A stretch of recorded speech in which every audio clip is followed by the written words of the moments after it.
And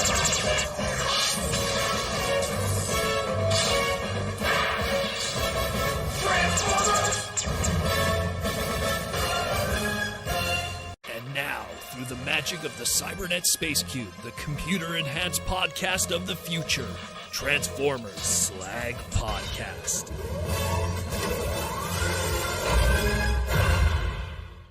What's up, everybody? How we all doing this Saturday night? I'm a little tired. I'll explain in a moment. This is the Transformers Slag Podcast Saturday night live stream main event. Once again, we are here with Protoman. This is the voice that you hear Monday to Friday, although I skipped a couple of days because I was super busy with a project here in the room here. I wish I could show you guys with the camera, but it's kind of out of shot. If you probably were following my Twitter or my Instagram, I've been building a new section of the collection. Finally have some free time to do that, but literally up until going live, I was like hammering stuff and painting. So actually, my hands aren't too bad. A few little cuts here and there, but how we all doing? My name is Protoman. This is the face that runs this place, and this is the Transformers Flag Podcast, and we're going to be talking about the robots in disguise, covering what we saw this week, some little updates here and there, because there's always little things that change as we cover the news throughout the week. We'll be taking some super chats from the fans and discussing everything. I want to ask a question again. Are we talking Rise of the Beast spoilers? I want to get the general consensus. What's up, Larry? I want to get the general consensus from people. Have you guys all watched Rise of the Beast? Could we now rip the tape off and talk about it a little bit? Or should we give it another week? I just want to be respectful to anyone in the audience that is still a little behind, because there is some regions that have not seen it yet, that it isn't in theaters yet. So I just want to be safe. I mean, we have viewers from the Philippines, we have viewers from Germany, we have viewers from the United States, Canada, all over. So I want to be sure. You know, Mikey and Louie, they just saw it just last week, so people are still catching up. But rip it. So far it looks good. All right. Just want to be sure. Okay, it's looking it's looking overwhelmingly that people have seen. Okay, good. So we'll probably open up to those discussions too if people want to talk about it, because last week and the week before I kind of wanted to, if you have super chat questions or something or this discussion, I wanted to kind of just hold off for people. I just want to be respectful. Not everyone goes to see. Look, way back in the day, baby-faced Protoman went to see the 86 movie, and I know for a fact I didn't see it the first week or second week. I knew I saw it like way after the fact. So even me back in the day, I wasn't, a day one guy for the most precious of all Transformer movies. Princeton Phalanx 59 opening up right away with a super chat. Thank you, Princeton, and welcome to the Slag Podcast live stream madness. So do you think Rise of the Beast will lose money, or break even? It seems to be not doing good globally in the box office numbers. So I was looking, oddly enough, Princeton, I was looking at the numbers this morning, more so because I was having a discussion with a friend about some movies that are really not doing well in 2023. We talked about Mario and how great it did and everything. It's going to clearly be the winner of 2023, the Mario movie. But yeah, so far from what it looks like with Rise of the Beasts, if you factor in advertising, which was a big element, they advertised this a lot. You have to understand there were Super Bowl commercials.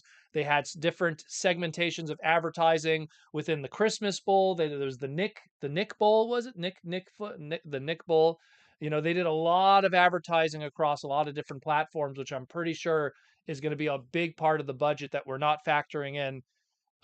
We might have, and I don't want to sound negative because I enjoyed the movie, but we might have a Bumblebee situation where it might just break even, unfortunately. But that being said, there still is some regions that haven't seen it yet, that it's not available in theaters yet. So maybe that could kind of turn it around a little bit, but we're not talking huge profitable numbers for Hasbro. It's going to be in the green, but it's not going to be in the green in a sense where, Hasbro's going to be like, all right, guys, we did it, I mean, as some people are saying in the chat here, yeah, there's some movies that are really not doing well. There's some movies that, the one that I was looking at, we were talking about the Dungeons and Dragons movie. That's what kind of started that whole conversation, where we were going like, ooh, that's a big loss, that one. They put a lot of money into that movie, and it really didn't yield back what they were hoping for. And considering there's been other Dungeons and Dragon movies in the past, and those movies also were kind of bombs. Uh, if you're a fan of D&D, don't hope for another theater incarnation anytime soon, probably. So we'll see what happens. Again, I usually don't make that call until a movie is about 2 months old. And that because by the 2 month bubble is usually covers all the regions, especially places like Japan and China that pay a lot more for their tickets and go to see a lot movies more. I mean, us, we pay, we're some of it, we look, us Americans and Canadians were spoiled $10 to $15 a movie ticket. Japan, it's like $20 to $30. So I need to have that 2 month bubble and then I'll make the final call. So far, it looks like they're going to probably break even, you know? So we'll see. We will see what happens. There's a lot still to break down with that. But yeah, so we're gonna get into some news. We'll cover some stuff. There's some new updates and everything. We're talk about some cool stuff that we got that we picked up. One item that I was very happy about that I'm pretty sure you guys will not be able to guess what it was. We're gonna dive into the Hasbro box that Hasbro sent me and open up a new item and talk about that one. Um, which I'm pretty sure some of you guys have probably already messed with it. This is my first time messing with it. When Hasbro told me they were going to send me stuff, I held off on buying a lot of things. So just because I wanted to, save money, save money more or less. Transformers aren't cheap in Canada, no siree. But let's jump into the news. Let's jump into news. And again, thank you for all the patrons and YouTube members, the green names for showing up today. I saw JR Mina, Michael Koo, Mikey and Louie, Princeton Phalanx 59. Who else is here? I want to make sure I get all you guys. Ashnut is here. Timmy K is here. Who else? T Formers 2002 is here. Just want to make sure I get everybody. If I miss anyone, I apologize. I'm pretty sure I'll see your faces again and again over the next 2 hours or so. I think I saw Roman too was here too. So let's jump into it. It was a Transformer Tuesday week. It was a Transformer live stream week, and it was a big one. There was a lot of stuff that was shown off. Obviously, there was a lot of stuff that we already kind of had leaked, so I won't cover those in too depth here. And Lord knows I didn't cover them in too depth when I did the reviews of them because we did huge historical lessons when those were leaked early from the factories. But let's jump into these. We got a whole bunch to cover, and the first one we're going to cover, of course, is Mirage. Um, this is the one where I still can't give my opinion because Mark and Evan have said that this figure is still getting its paint treatments, meaning that they're going to make sure there's a lot more blue on that head sculpt than what we're seeing. So I think we're not seeing the final product just yet. I mean, as silly as that sounds, we're going to have to wait for some in-hand images when these show up in stores. So, I mean, they even said they went to see it in theaters and then they realized like, wow, there's a lot of blue on that. And imagine when the Hasbro designers and everything are really making those final decisions only after seeing it in theaters. Be grateful that Mirage came as late as he did, I guess, in this line. So we'll see what happens. I mean, it looks pretty good. It is a little chunky compared to its animation model. I said this a million times and I'm going to say it again. I think that we still have a better Mirage to come, and that's going to be a movie masterpiece, maybe third party. Maybe they'll do a revisit. There'll be a Mirage 2.0, much like how Masterpiece revisits characters. Like I wouldn't be surprised if Studio Series dives down that same route that Masterpiece does, where they'll revisit characters after a period of time. Or alternatively, using Buzzworthy Bumblebee as a platform. Studio Series, you know, Buzzworthy Bumblebee Mirage, and it's a different sculpt. Like we have Buzzworthy Bumblebee Studio Series stuff that weren't part of Studio Series, like Cliff Jumper is one good example. So where that was an Earthrise toy. So we'll see. We'll see. There's still so much to take apart. But I mean, I love the car mode. I think the car mode looks perfect Porsche, 938 looking good, RS type 3.8. Beautiful. Dig it. I think that looks really good. It's just very chunky figure. And I think that now that they have the hindsight of what they've seen, they've experienced it, especially the Japanese designers who also had something to do with this too. So when you have that going on mixed with everyone seeing the movie afterwards from a designer standpoint, I think they're going to make a better decision later and do something much more accurate to what we saw. And Mirage was an enjoyable part of the movie. So I'm pretty sure a lot of us are willing to wait to get that best version of the character and not have to settle for like a model kit or a statue or something that would probably represent it. So $24.99 up for pre-order on Hasbro Pulse as well as other partners. Comes with that New York getaway background and plan to ship out in December of 2023. So stay tuned for that if you are interested or if you are a Mirage completist. So pretty hype otherwise. Now we're talking the big boy. Let's talk about Optimus Primal. This one I'm excited about. This is one I actually do want to get. This is the one where it's like, you could wait, but I think from a mainline perspective, we're doing pretty good. Mark Morales with the super chat. Thank you, Mark.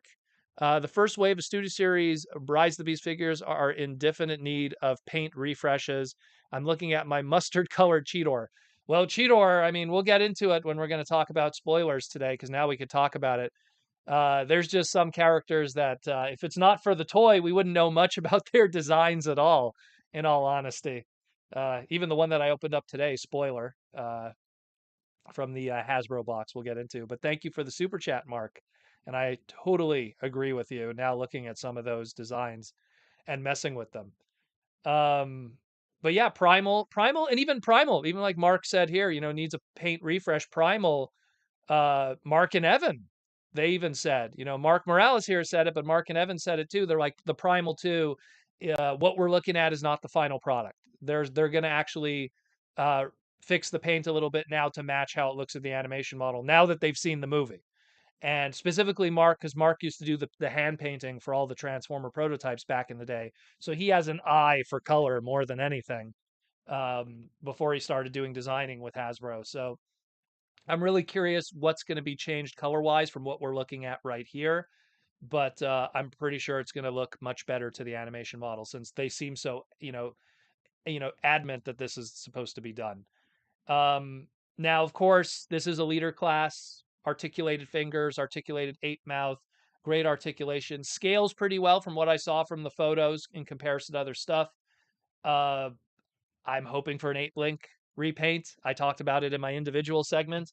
I think that if you look at the accessories that are included, obviously we'll get into the accessories in a moment, and there could be a lot of fun there, because 8-link also had the transwarp cells. So that's something that would, if you just did a straight up repaint, even the accessories work.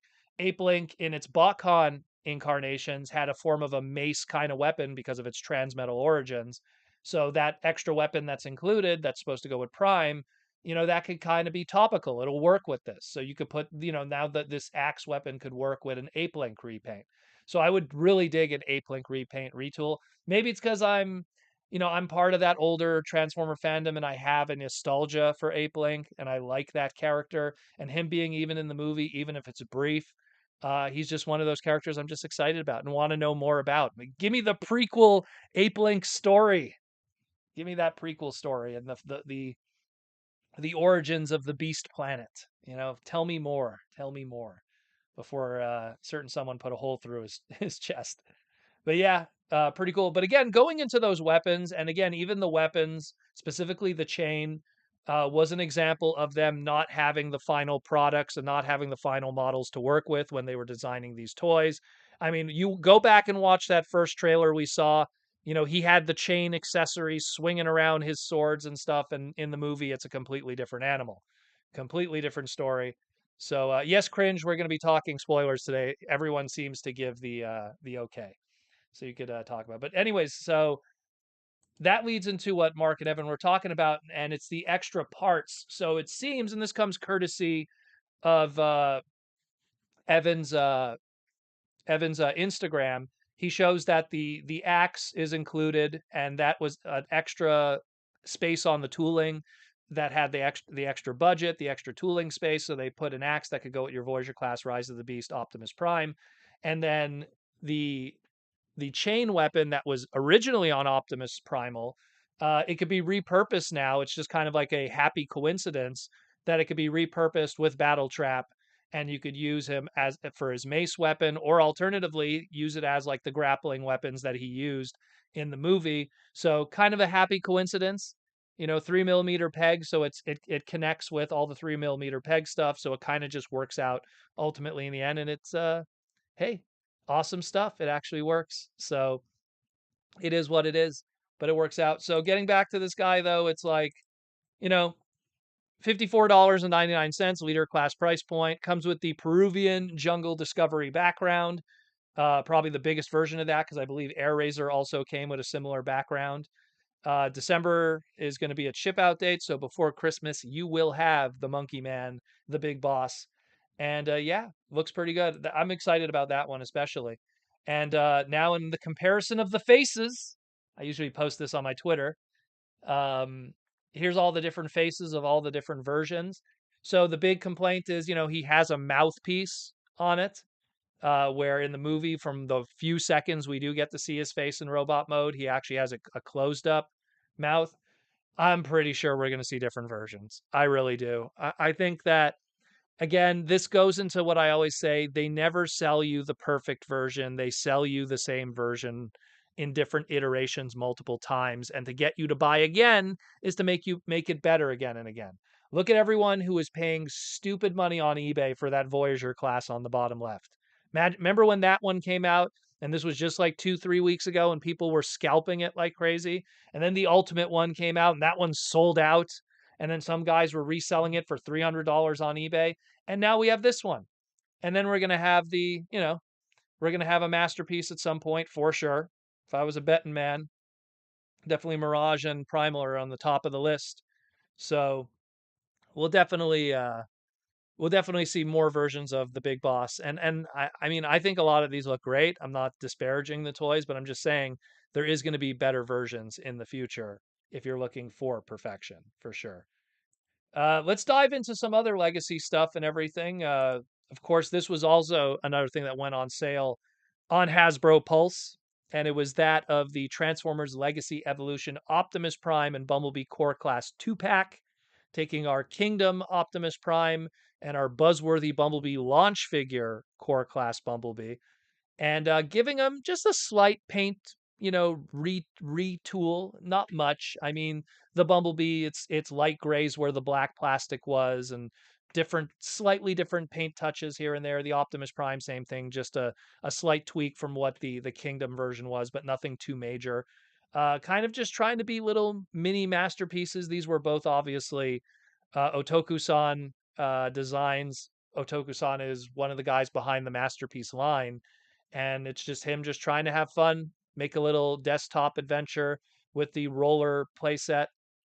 These are going to be it's going to be $40 still for pre-order on Hasbro Pulse right now if you're interested. And the way I look at it, the average core class today is $11.99, $12. So you get two right there. Now, granted, it doesn't come with the spike figure that the Bumblebee used to come with, but you get the two there, so that's $24 right there. If this is 39.99, that means it's a let's put it this way, like $16 for roller, the trailer, the extra pieces, and everything like that. Because now you get the extra the Energon axe, which technically is on the sprue with Optimus, but they didn't include it the first time around. They gave it with the Nemesis Prime. You get the gun for Bumblebee and then the Ion Blaster. I mean, I think it looks really cool, and I think for $40, you can't go wrong. It's a fun little set. I personally feel it's a nice little thing to give to younger fans that want to get into the hobby because of their simplicity of transformation, but it's like a nice little play set. The Bumblebee stores in there. It's a little base, with the roller. So it's a nice little fun thing. And even Roller is a character himself.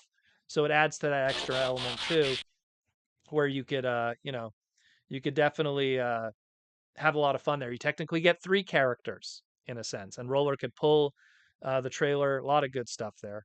I like it. I like it. I think it's really cute. I dig it. Even though I own the Prime, the Bumblebee, I don't own the trailer, but I'm definitely interested in this because the trailer, nice little package. I like these kind of little packages, things and stuff like that. It's really cool. Alden Tolbert with the super chat for 2 bones. Thank you, Alden.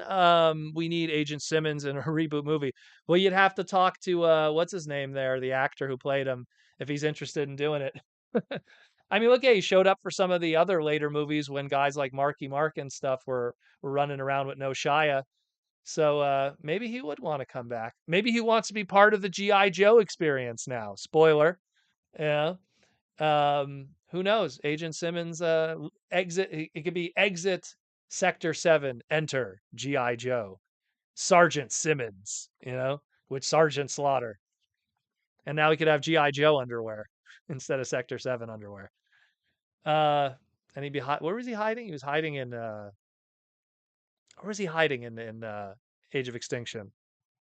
It was Columbia, no? That he was hiding? I don't remember. But yeah, those last two movies were such a blur for me. Those are the only two Transformer movies that I have yet to revisit proper. Like I've rewatched every other Transformer movie, even anime ones, but I have yet to revisit Age of Extinction and The Last Night a proper second viewing, just because to me they're slogs in a lot of ways. Cuba, thank you, Lizard Sphere X. Cuba, why did I? Either way, but again, I love this 2-pack. I dig it, and again, thank you, Eldon, for the super chat. Uh, it's cool. It's cool, man. I dig it. I like it a lot. Now let's get into the big stuff. Got some nice photos here. I kind of cleaned them up more so than what we have at our disposal. So you might be, being to see some nicer visuals here for the first time here on the live stream. Kind of what I try to give you guys here. So let's talk about Strong Arm. Some nice photos here today. Cleaned up, looking good. From this is from Evan's desk himself. And Strong Arm's looking real good.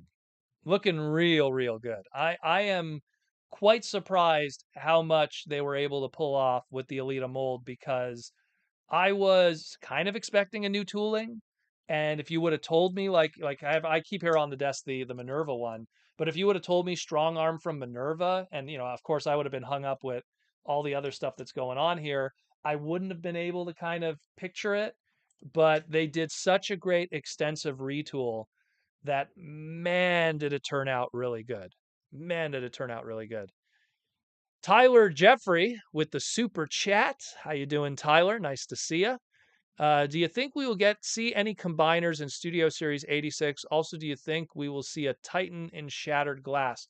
Well, that one. So, let's start with the Studio Series 86 combiner thing. Outside of obviously Devastator, which we already got, so that's not Studio Series 86, but that's Studio Series. If we did get a Studio Series 86, it would have to be Devastator, as in G1 Devastator. And in all honesty, and I'm being honest with you, Tyler, it's so much easier for them to just repackage that Combiner Wars one and just send it to us again. They resold the Combiner Wars Devastator. What year was that? 2018, 2017, they resold it, and it sold out so fast that if they did it again and they slapped Studio Series 86, people would probably want to buy it, because it was pretty good. Does Mark and Evan see a challenge to want to do it again? I don't know. And again, if you do that, it's a Titan class in this sense too. So it's a Titan class item, which they could then take advantage of. As for Shattered Glass Titan class, that's a tough one, because the problem with the Titan class, and I've had this discussion on my Discord with my peeps there, and the one thing that I find with Titan class is, think of all the Titan class stuff that has big name notoriety. Because Shattered Glass, let's be real, you might enjoy Shattered Glass, but it's more second tier, third tier, fourth tier within the fandom. It's not like a big known part of Transformers lore with a lot of the more mainstream toy purchasers. So if the arc, which the arc when the arc debuted, the Titan class, it was $79.99, and it went on clearance. And the arc is an iconic ship from Transformers. It's tied to G1 84, 85. How could that not do well? And yet it still went on sale. When the Metroplex from Cybertron, which it targets a different demographic, but it's Metroplex. It had TV show episodes. It had notoriety at some point when it was Galaxy Force and Cybertron, and that went on sale. And now we live in a world where Metroplex is $199.99. So Shattered Glass, anything with the way Titan classes are $200 now, that's a really tough sell. It's a really tough sell. the best idea you could even think of shattered glass, let's say Metro Titan colors or something like that, still at $200, who's paying that? I'm already I don't even want to sound negative, but I'm even worried about the Nemesis. I feel that the Nemesis at $200 is gonna struggle a little bit in retail and online. So it's a big spacey item that takes a lot of space. And when I mean a lot of space, I'm not talking for us as collectors. I'm talking for warehouses and stores and everything like that. They just want to move it. So to do something that's a little more deep cut might be a little difficult. Look, they did Black Zarek, went on sale. They did Metroplex, went on sale. They did the Arc, went on sale. It's a sad truth, unfortunately. And I love those toys, don't get me wrong. Even the Metroplex, I love that. I'm a big Galaxy Force guy. So the Cybertron version, has a special place in my heart. But they're tough to sell to the wider audience. So every time you do a Titan class, it has to be a home run item. And even then when it's a home run item, it still finds difficulty finding its market. Like if they did, the Axelon and the Dark Side from Beast Wars, it'll do well, but it's still going to go on sale, I worry. So it's a tough one. It's a tough one to even think anything Shattered Glass Titan class. It's a bad business decision, in my opinion, in the world that we live in, where it's going to be a $200 item. Heck, if it comes out in 2 years, it might be 210, 220. Who knows what the inflationary market would do to it? It's going to be tough. And when everyone is waiting for them to go on sale, why even try them? It's almost insulting to the retailers because they buy it at one cost and then when they put it on sale, have to wait for a sale to move it. It's tough. Then they don't then if the retailers know that it's going to have to go on sale to move, they're going to buy less. And if they buy less, Hasbro ends up with more. So it's a tough one. It's a tough one. But I hope that kind of answers that a little bit on my long-winded answer. Thank you for the super chat, by the way. But getting back into Strong Arm, I love her. I love her. She was the shining light of like the RID 2015 series. Um, when it came out, I thought it was kind of boring. I thought it was kind of, by the numbers. There was positive aspects of it. I like that there was original designs for the bad guys. I like that it was a series that didn't have an Optimus Prime initially, no spoilers, but initially. I like that there's a whole bunch of new trademarks, which unfortunately, because it was so fresh with the ideas, a lot of those characters didn't get toys, which was so there was a Polar Claw. Polar Claw was in you know, uh, in this show, and yet he never got a toy because it's just that there were so many new trademarks and fresh ideas that it was almost too risque. And as a result, the show just wasn't able to flower as much as it could. But the one shining light of it is we got this new character named Strong Arm. She was very unique, very different than what we have with other female Transformers. And much like a Black Arachnia, became kind of like a breakout character. And I love what I see here. I love that they were able to make her happen. I love that we're in a situation where they're able to essentially put all this paint and retool and just make this incredible product. And this was a Kokusan creation along with Mark. And Mark said that they really pushed for the paint budget on this one. So I'm very happy about this figure. I think she looks really good. And again, the fact that it's a retool of Alita, and here's some more new photos, guys. The fact that it's a retool of Alita is incredible. I mean, man, look at this. Look at this. Look at this. Amazing. Amazing, guys. Like I'm very excited about this one. I know there was some negativity from some fans. Oh, it should have been a brand new tooling. I'm with you on that. I would have liked the new tooling also, but what they were able to do with what they had at their disposal is pretty awesome. And also, the shout out to BotCon alumni Jesse.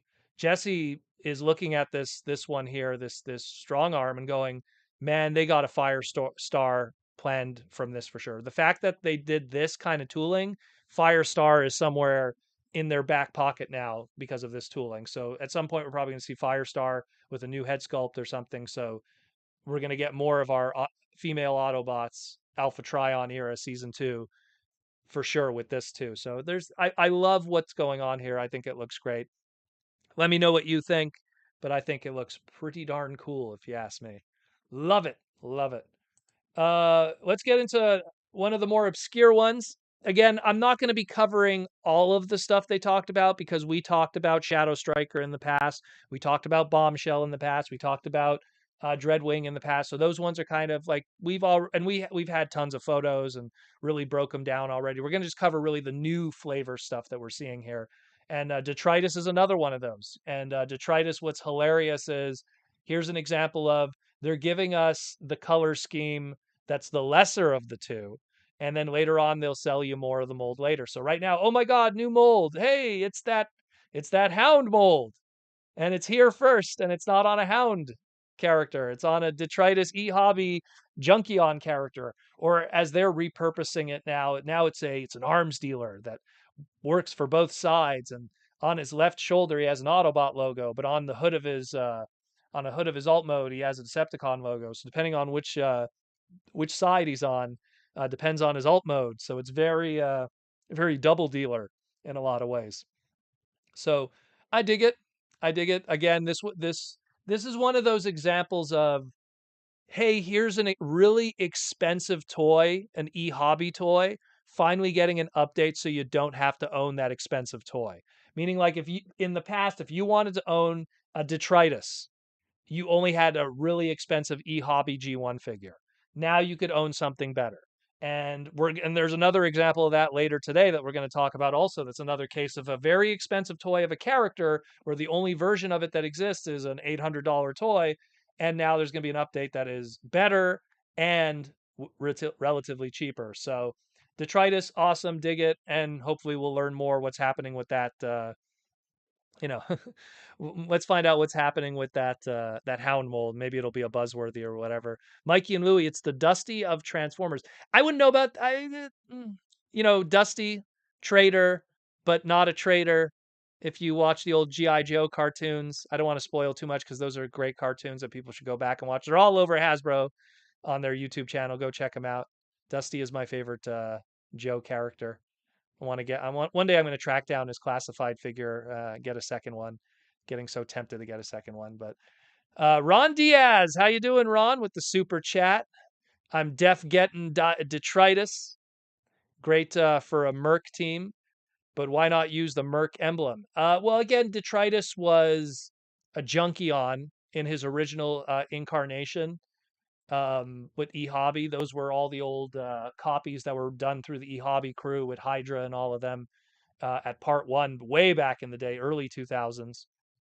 And this is just more, if anything, this is just the crew at Hasbro going, well, he was a Junkion. We're kind of already doing a Junkion thing with Legacy Evolution. Why don't we do something even more different? So they're going for more that, he works for both sides, but he's not a mercenary. He's an arms dealer, as they call him. So he just kind of is just playing both sides.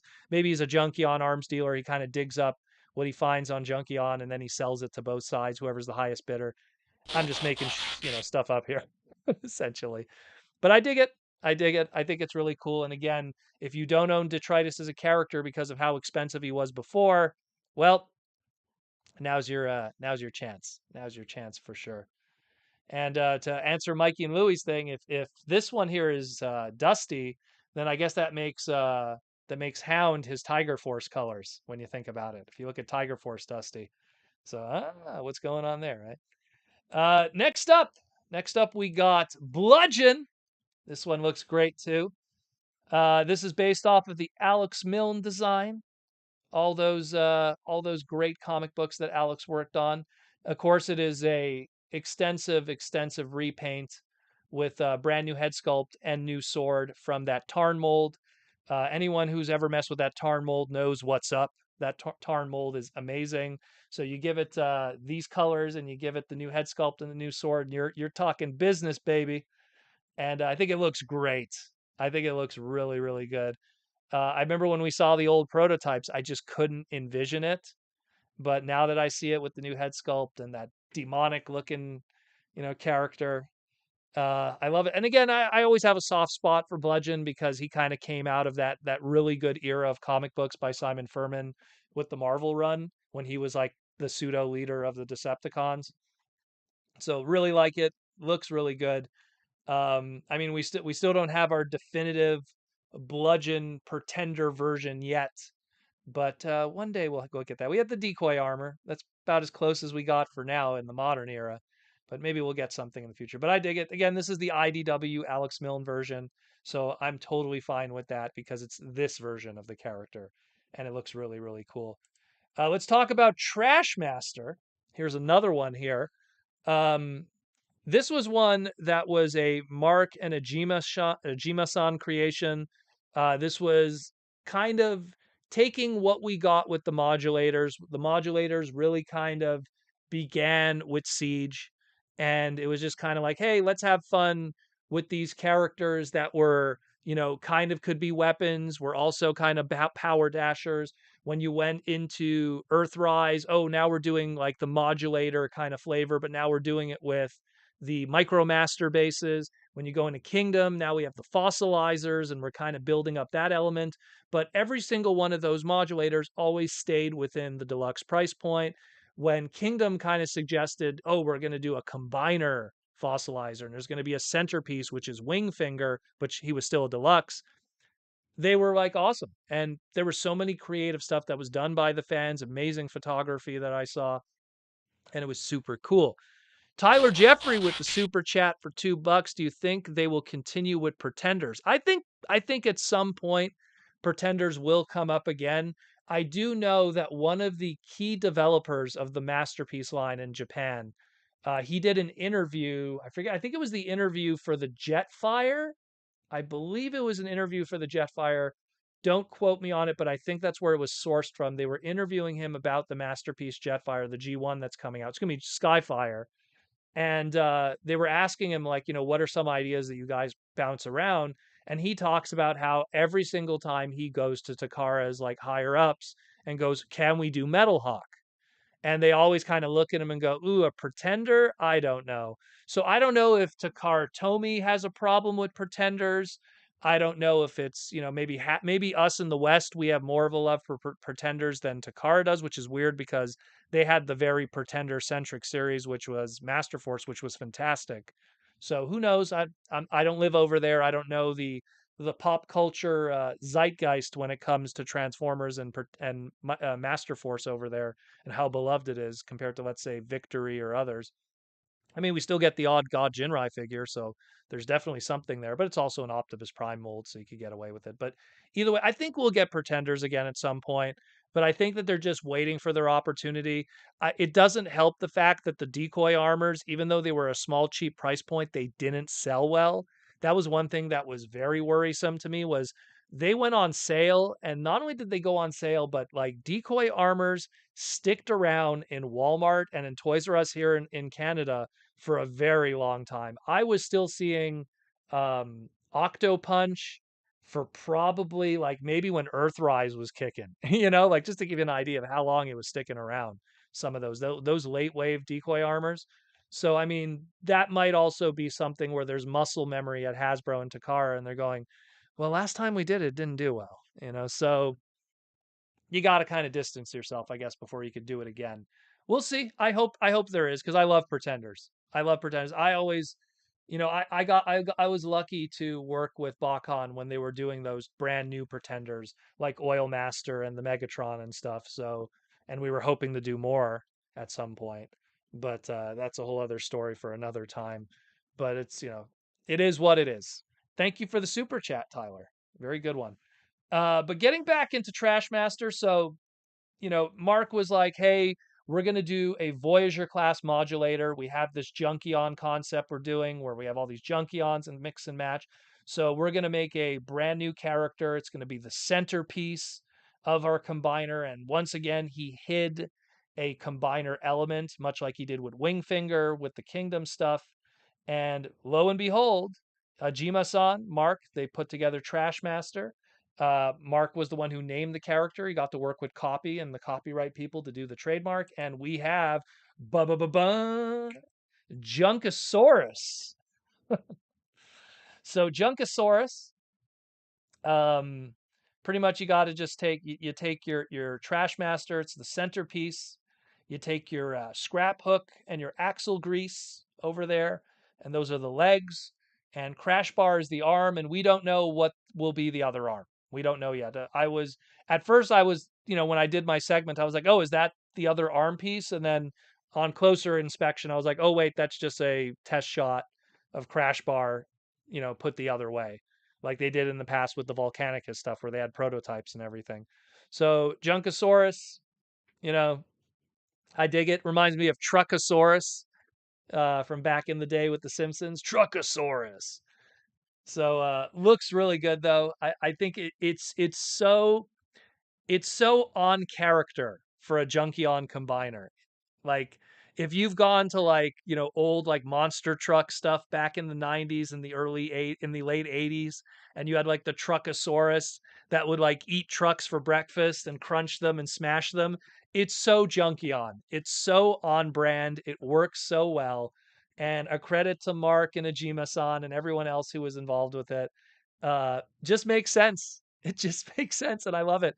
We just got to figure out what that last Junkion is. We got a fifth member. Obviously, now we know that at least it's going to be a deluxe, judging by scale. So, who is that last member going to be? What's the story with it? Some brand new character. We'll find out in the near future. Hopefully, it'll be part of the Legacy Evolution line. Maybe we have a listing that we've been ignoring, a Junkion 2 or something. I think we've been seeing listings for that, but with no information. So, we will see. We will say, be there, be there, be there. $5 for every seat, but you need to get to the edge. Yeah. Sunday, Sunday, Sunday.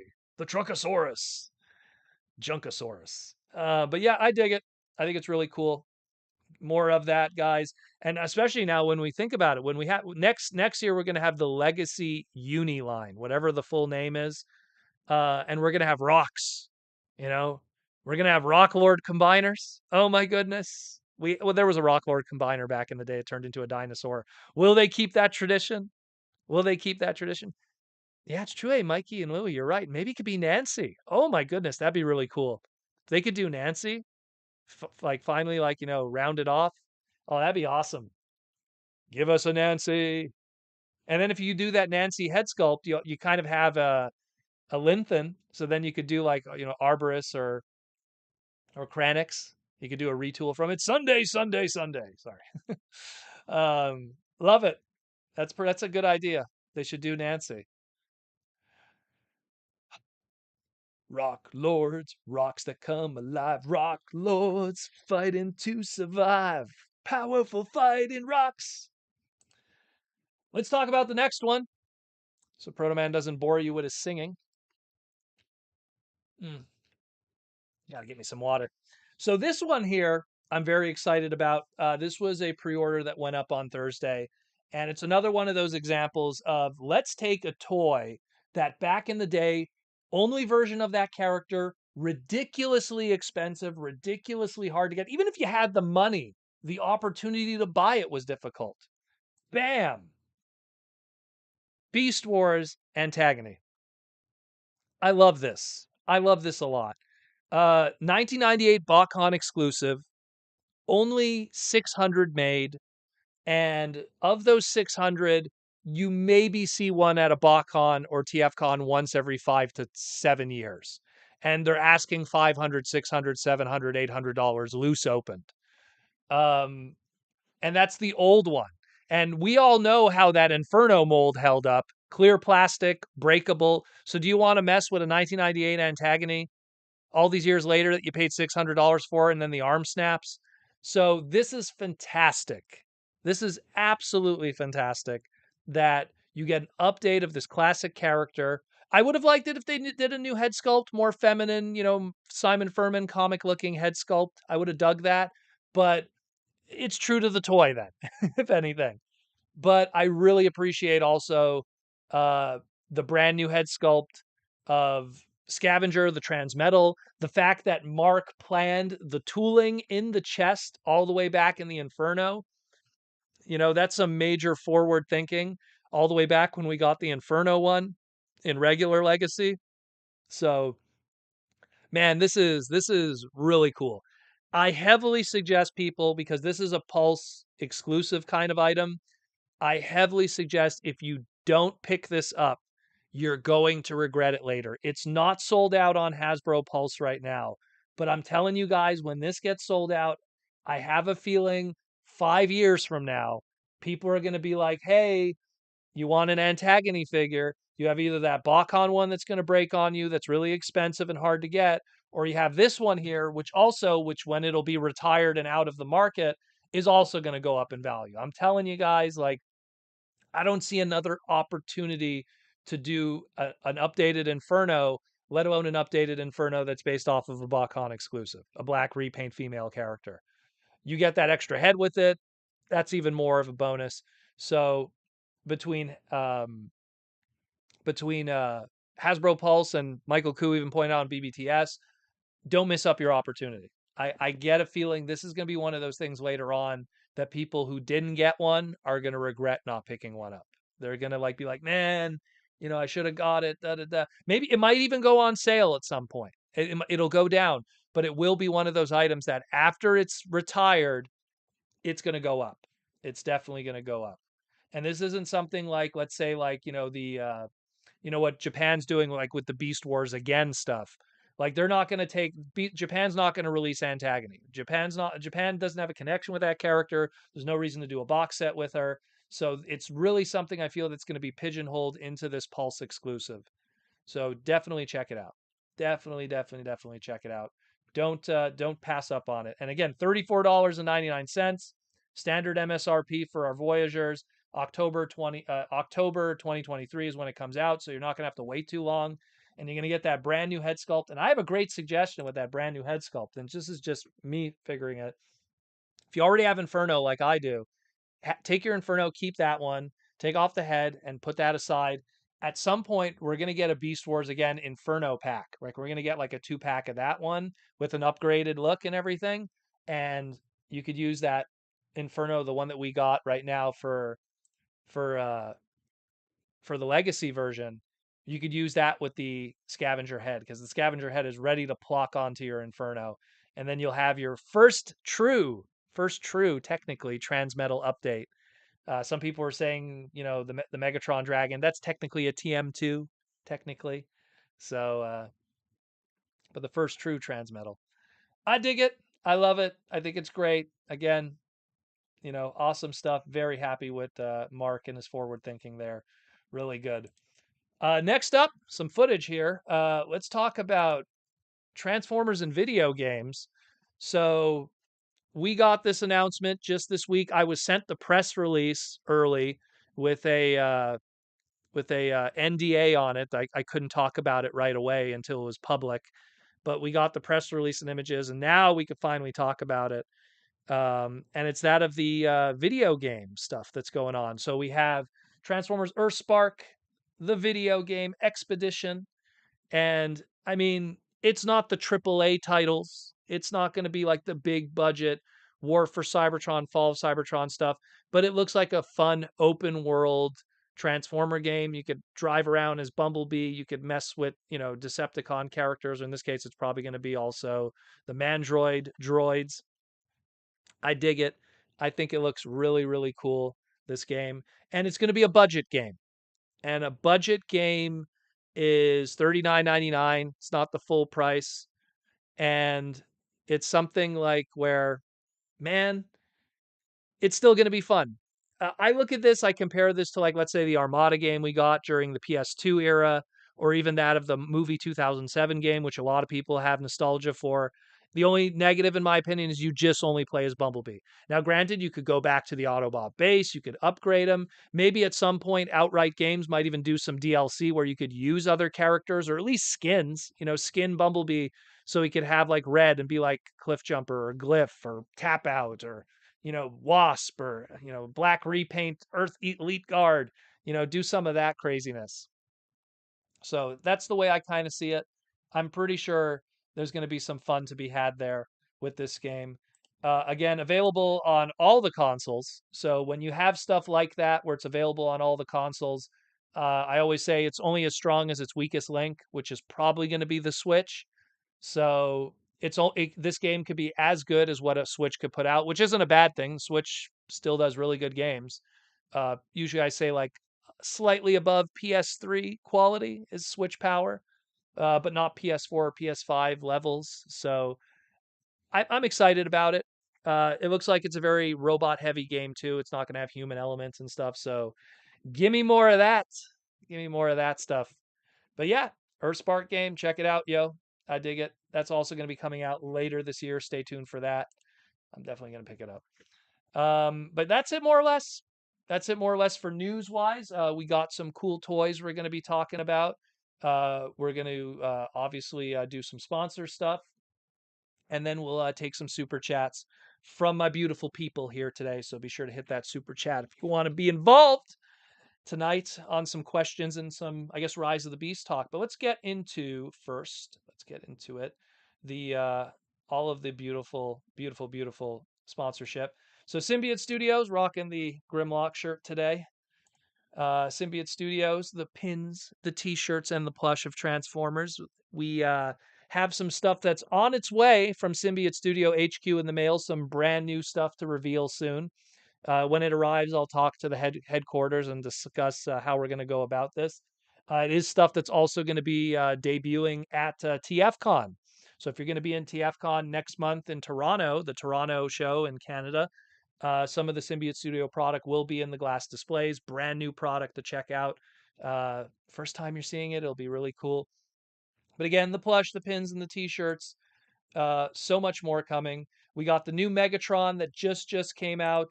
So if you missed out on Megatron, the new version, the version 2 is out right now with more cartoon accurate styling.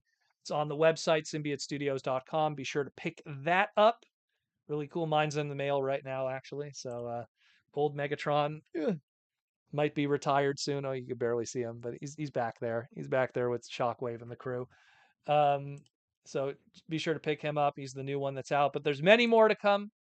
Many more on their way. Whole bunch of new stuff. It'll also be in the mail on the way to me. And you'll get some brand new stuff. Be sure to stay tuned for that on the Slag podcast. And of course, all the other Hasbro brands. G.I. Joe. Hasbro is rocking the Joes, especially with that new G.I. Joe crossover movie. So you can get yourself a Timber and Snake Eyes or Cobra Commander. The Power Rangers, the My Little Ponies, the pins of Magic the Gathering, and more. Go check it out, yo. And of course, if you're going to San Diego Comic-Con, if you're going to SDCC, the Transformer Slag, not podcast, plush, will be the San Diego Comic-Con exclusive at their booth at Symbiote Studios. When they have, if and they have leftover inventory, it will be on the website to pick up. So be sure to check that out too. If you want to get yourself a Slag, it will be on the website afterwards with the leftover inventory in limited numbers, but pretty cool stuff. The Slag is ready to rock and roll. And of course, Anda Seats, rocking my Anda Seat. Anda Seats, they had a sale last week. They're probably going to do another one at some point. Stay tuned for that. But if you don't, promo code Protoman, you get 15% off your first order at Anda Seats. Get yourself a Transformer chair. Thank you, Anda Seats. You always hook me up with the good stuff. Maybe you could send me a Bumblebee this time. I'll put it in the video game room. Or maybe make another character of a flame-chested warrior. I'm just saying. And of course, the Toy Armada with Aaron Archer. We just recorded a brand new segment for the Toy Armada with Aaron Archer. We had a guest. I don't want to say who, but he was a very prolific person who both worked at Kenner and Hasbro. The next segment will not be Transformer related, but if you were a kid of the 2000s, it was just as enough, if not a bigger selling toy line of that time. So you're going to have Protoman, one of the head designers of this toy line, and Aaron Archer talking about the development of this line and being brought to the Hasbro world. So stay tuned for that. That'll be the next Toy Armada segment. We are working on it patiently right now. So be sure to stay tuned for that. For the time being, you have your Transmetal 2 and Optimal Optimus segment. That is the brand new one that's out. So be sure to check that out on the Toy Armada with Aaron Archer here on YouTube. Go check out that channel. Just throw it in your search algorithm and hit that sub button. Aaron has not done a live stream yesterday. He's been busy with family and stuff, so that's why he was absent yesterday, if you're curious. But if you want more Aaron Archer, you have his book that will be retiring very, very soon. Art of Transforming Robots Volume 1 will be retiring soon. Black and white edition for $20 on archermonster.com/shop. Be sure to check that out. Pay an extra 15 bucks, get some art put in. Why is it retiring? Because Volume 2 is on the horizon. It will be debuting at TFCon Toronto. Also, much like the plush, it'll be debuting at TFCon Toronto July 15th and 16th. Aaron Archer's Art of Transforming Robots Volume 2, but now a color edition. Brand new art, nothing that Volume 1 had. If you buy Volume 1, you get unique stuff. Volume 2 is going to be brand new stuff. There's nothing that's crossover between the two. So you're going to get new stuff with this one here. And then after TFCon is over on the 16th, it will be available on archermonster.com. So stay tuned for that. But yeah, that's it more or less. Thank you again for all my sponsors, Symbiote Studios, and Seats, and Hasbro. And Hasbro, with their sponsorship, of course, from, taking care of me. But of course, they sent the beautiful big box of stuff. So let me just reach over because Protoman got a bunch of different things this week. But one thing that we'll be covering first is they sent the big box of stuff, the big promo kit to me. And we've been cracking it open week by week and having discussions about what is existing in the Rise of the Beast world of purchases. And today we cracked open Air Razor with it is the Peruvian jungle adventure thing. So we cracked open Air Razor. We could talk spoilers now. So first thing to cover. This is about as good as it gets for us if we saw the movie.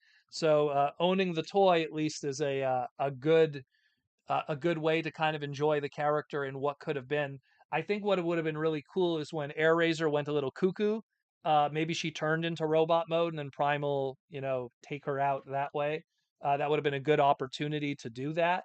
Obviously, that was not the case, but I really dig this figure. If I have one complaint, the wings, because they're on mushroom pegs, which is again, it's a way to save money because if you don't use a rivet, you don't have to use metal, and if you don't use metal, you save money. A mushroom peg is cheaper. These come off so easily, so easily, to the point that when I first transformed it, I was worried that the mushroom peg stressed and broke. But it is what it is, unfortunately. But a cool design, though. I really dig the design. I just wish it was actually used in the movie. Um, very, very Super Saiyan Beast Wars Season 1 Air Razor, I like to call it, Golden Warrior. These two weapons here were on like the bottom part of the box, like just kind of like rattling around. And considering this is an open box design, I'm like, oh, thank goodness those didn't disappear. Especially even during shipping of that big box there, because everything's bouncing around it. But really good figure. I dig it a lot. I want to have it with the wings out like that because it makes her look even more epic and powerful. And I could totally see them doing like a corrupted Scourge repaint at some point. Just like with the wing, like getting like a crazy wing pattern of like corruption and everything. I dig it. I think she looks really good. And thank you again, Hasbro, for sending me these on the legit, unlike a certain somebody. Um, so these are really cool stuff. Let me just catch some questions. Michael Kuv, Mr. Archer will include an option for a head sketch. That would be make volume. Yes, the option for the head sketch will be available for volume 2 also. It's just I haven't seen it in person yet. I have the PDF file of volume 2 because I haven't seen it printed yet. I'm going to see it when I'm at TFCon in person. But I did see that there is a spot that's clearly a blank for a head sketch. So that's probably what it's for. A lot of times when you buy these art books, I wish I had one nearby. They're all up there, but I'm not going to bother reaching for. They always keep a spot empty for you guys for a signature, for a head sketch, and something. So for sure, for sure. Air Razor from the Golden Lagoon. A little bit. Yeah, it's like a Super Saiyan Air Razor, It's like just like this. You killed my friend. Ah! I don't know. Pretty cool. I dig it. I think it looks really good. I like it. Uh I'm gonna probably take a few photo shoots maybe this week with the other Air Razor figures, but I really like her design. I kind of wish I got the mainline one too to kind of have it side by side. Be really nice, but I love the silver on the feet. Really nice looking figure. Little design quibbles because of the mushroom, you know, it's like very easy for it to come off. Don't really have to try at all. But aside from that, great looking figure otherwise. Looks really nice for Studio Series. Also, what I got this week, and again, thank you, Hasbro, again for sending me. We will open something else next week from the box. What will it be? We don't know.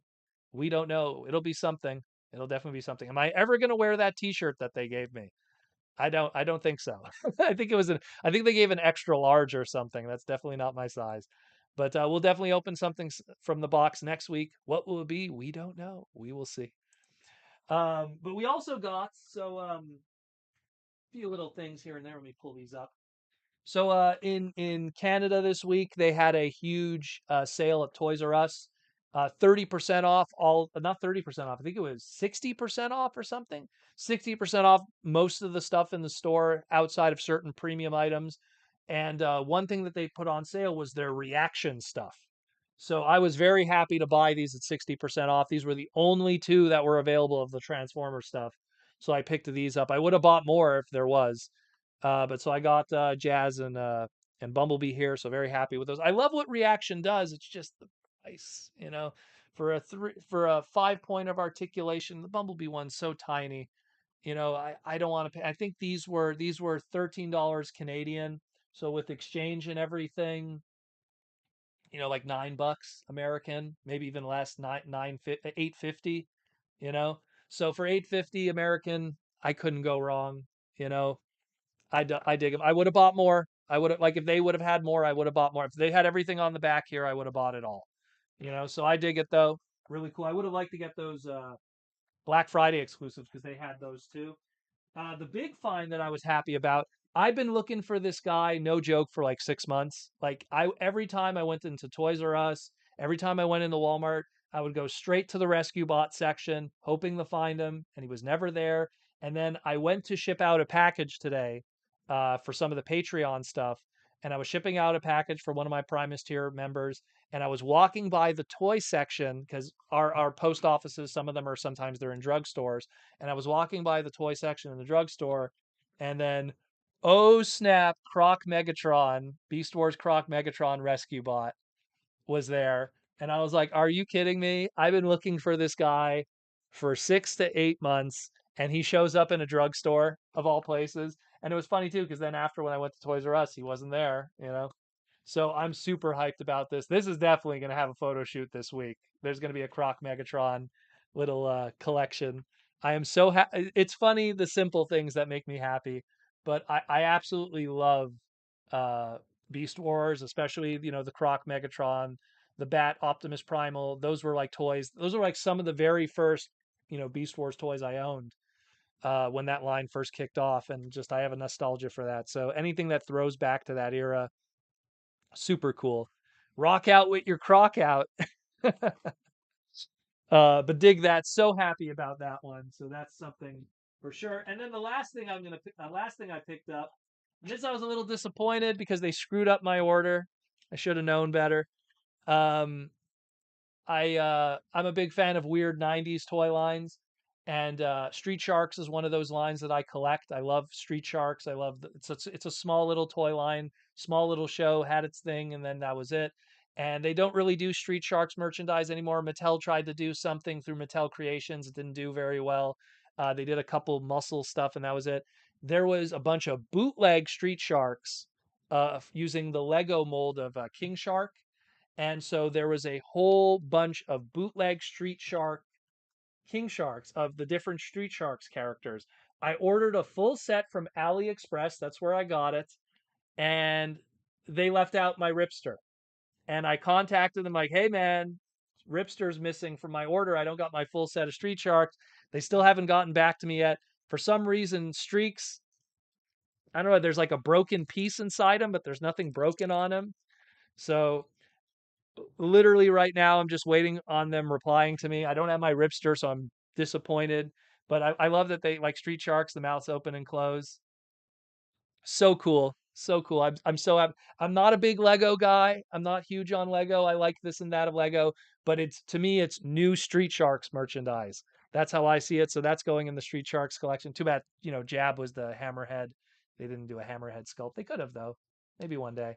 But really dig it. So big Slamoo, Streaks, got Jab. All I'm missing is Ripster. Hopefully, Hopefully, AliExpress didn't screw me over. They get back to me and let me know where my Ripster is.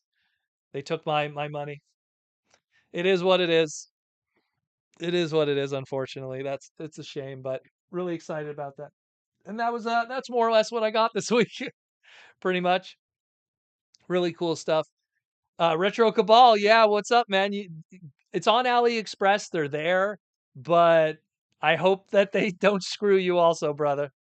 What I would do, just type, because you can't type like Lego, type brick shark or brick sharks, and it'll come up. Because what they did is they just took the King Shark mold from the DC movies and they just repainted them as the Street Sharks characters, which I think that's so cool. That is so cool. I dig that a lot. So that's it, more or less. So let's jump into the super chats. Let me just make sure I didn't miss anything of the super chats. Okay, we'll jump into some super chats. We'll take some YouTube member questions, and mm, we'll see what we could do. We could see what we could do today. So Mikey and Lily Proto, do you think they will make movie versions of the rest of the missing Maximals, or maybe Predacon characters? Well, I think that they're going to want to wait. I mean, I don't think they're going to make them until there's like movie appearances. I mean, look, in the past, yeah, we had characters way early than their movie incarnations with the old movie stuff. Like, to give an example, and it's kind of a weird. So, like the Mudflap, right? Mudflap was a character in Revenge of the Fallen. There was technically a movie Mudflap toy before that they did. And then of course even Mirage, and Wheeljack, like there's so many different iterations, but I think now they're probably going like, before we do like a movie Rat Trap toy, let's see if he's actually going to be in a sequel or something. And we do know that a sequel has been greenlit with GI Joe, and knowing them, Rat Trap for sure is going to be on that short list. Maybe Silverbolt, you never know. We'll see who they want to put in. Maybe Black Arachnia, put her in. Have another female element now that Airazor isn't part of the mix. So we'll see. We will see. But definitely, I could see them doing more movie characters. But you need to have the chicken before the egg in this case. You need to have the movie exist before you can lay the eggs of toys based off of those characters. Because I don't want them to make movie toys without like movie interpretations existing. Media Max with the YouTube member question. Thank you to all my YouTube members with the green names. Media Max, Protomang. You think that Noah will turn out to be a Joe like Tunnel Rat or something? He did crawl. Oops, everything's rolling up there. He did crawl. Man, everything got moved. One sec. So many things, everything pushed up. He did crawl into a tunnel like he did in the movie. I think, and I posted it on my Twitter. I feel that the power suit that he got from Mirage is very similar to that of the power suit in the GI Joe movies. I wouldn't be surprised if Noah is used as a character from an engineer standpoint to create GI Joe tech. That's what I think. I think that the Joe characters are going to come. They're going to come into this, and then we're going to have focuses on the Dukes, the Scarlets, the Snake Eyes, the whatever menagerie of characters they choose to use. They'll be in the movie, and Noah will be there too, and he'll be the tech guy. Obviously, he'll have some offensive capability too, but the Joe characters might get a little more of the focus, if anything. Even though he crawled like Tunnel Rat did in the GI Joe movie with Sergeant Slaughter. He's gonna have some bubble gum too in his mouth. We got a super chat from Michael Koo. With the Hasbro Porsche licensing deal, do you think we're gonna get inundated with new Porsche accurate Transformers and reissues? Well, again, last week we talked about it briefly. Tokyo Toy Show. They did a closed panel for designers and retailers in Japan, and they mentioned how Takara Tomy had secured a very lucrative and strong deal with Porsche to create future product for the movie Masterpiece line. Assuming that Porsche is happy with what's going on and what has been signed with that deal, I think that we will see more Porsche stuff, but it has to be like, let me just grab again this box here. Or even, yeah, actually a better example. Let me grab the oh no, there's no licensing on this one, unfortunately. I was going to use the Scourge as an example, but When you have studio series product, that's the stuff that has the licenses on it because those are the masterpieces, the studio series, they'll put the license on it, they'll license that product, and that's that. Where the mainline stuff, look, even the movie mainline stuff, all the Mirage stuff that's movie mainline isn't Porsche licensed. They don't put the Porsche logo on it. They're very touch and go with that kind of stuff. So I do feel if we do get a Porsche, like a legitimate Porsche, it's going to be a more premium high end item. Like look, we just had Jazz here. Granted, it doesn't transform, but no Porsche involved with this. But when we're going to get a masterpiece Jazz, I'm pretty sure Porsche will be on that in some shape or form, even though it's kind of based off of the Fluoro Deary, you know, shaping, kind of like what the Studio Series one was. So we'll see. We'll see. I think that the Porsche relationship is going to start with the obviously with what we have with Mirage. The masterpiece cliff jumper that we saw. I'm sure that's going to be a part of it, which we still haven't had an official word on yet, but we've seen many images of online, both prototype and test shot. So the cliff jumper, I think, is going to be the next step, and then after that, G1 Jazz, movie masterpiece, Rise of the Beast, Mirage. Where do you go from there, really? Super accurate dead end from combiners, like there's not many Porsche, loopholes after that, outside of obviously the repaints of those characters I just mentioned in their molds. So we'll see, but I don't think you'll see too much from the lower line stuff. You know, maybe a G1 Jazz reissue. You know, like we'll get a G1 Jazz reissue under the reissue movie line, maybe in accurate colors with getting eaten by Unicron background. Because that would have to be what his box represents because he doesn't really represent much else. The inside of Unicron before they bust out of his eye, like Jazz's backgrounds, there's only so much. Him and Cliff Jumper, which is ironic because Moonbase 2 was the Porsche Moonbase. It was the two Porsche guys together. So we will see. We will see. Mikey and Louie, is the new movie officially a reboot or still part of the Bayverse continuity? It depends who you talk to. I firmly believe the way that it is written, it has like it. I feel like the Bumblebee movie and this movie are their own continuity because there's too many things that you if you like watch Rise of the Beasts and then go rewind back and go watch 2007 movie, it doesn't fit. It doesn't fit. Like Optimus is too ignorant of humans. Everything is a new experience for him. That doesn't seem like the same Optimus who's stranded on Earth until 1994, who's had time to go around, It begs the question of like everything else, like why didn't, if when did Optimus Primal end up in Peru? Was he around when the Fallen showed up, on the other side of the globe? Why didn't he get involved? He seems like a really powerful character. Was he around during the Egyptian times? Like those old Mesopotamian kind of environments, there's still belief that some of those could be in that Egyptian, time frame. So especially when you're talking, you know, what's it called there? Oh my God, the pyramids, but it's not, but in more South America and stuff. So there's so much stuff that's just, I mean, and I'm thinking too hard, but it's so much stuff that there's too much confliction where I see it as its own reboot. I really do. If you want to force it in, I'm pretty sure you can, but it's like, so this Bumblebee was in World War II. This Bumblebee was, where's Hot Rod then? Because Hot Rod was with him during World War II. Where is he now? So I don't know. It doesn't fit. It doesn't fit. It just does not fit. It's like, why didn't they go talk to what's his name there, Anthony Hopkins' character? You know, I don't know. Mikey Louie and Noah in GI Joe better have codename Sonic. I don't know about that. Yeah, with another Sonic movie around the corner, they might want to avoid that a little bit. Might be you can't use that on a trademark or anything like that. Cringe McCringle Proto, do you think what do you excuse me, what do you think of the Rise of the Beast soundtrack? I love the 90s hip hop and the score pretty good too. Glad they brought the '07 theme. Um I well to go with the vocal stuff, it was most of it was pretty timely.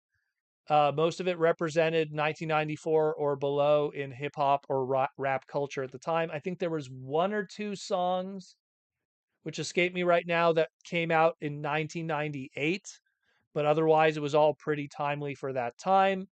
The non-vocal stuff I really like. There was a lot of like Unicron theme in the background there, using a lot of that Steve Jabowski soundtrack stuff too. Really good. So I thought the soundtrack was very good. A little bit of Beast Wars even. There's a little bit of heavy metal in some areas because Beast Wars was very like 90s heavy metal. You know, Beast Wars. So, there was a little bit of everything there. It was a good movie for that.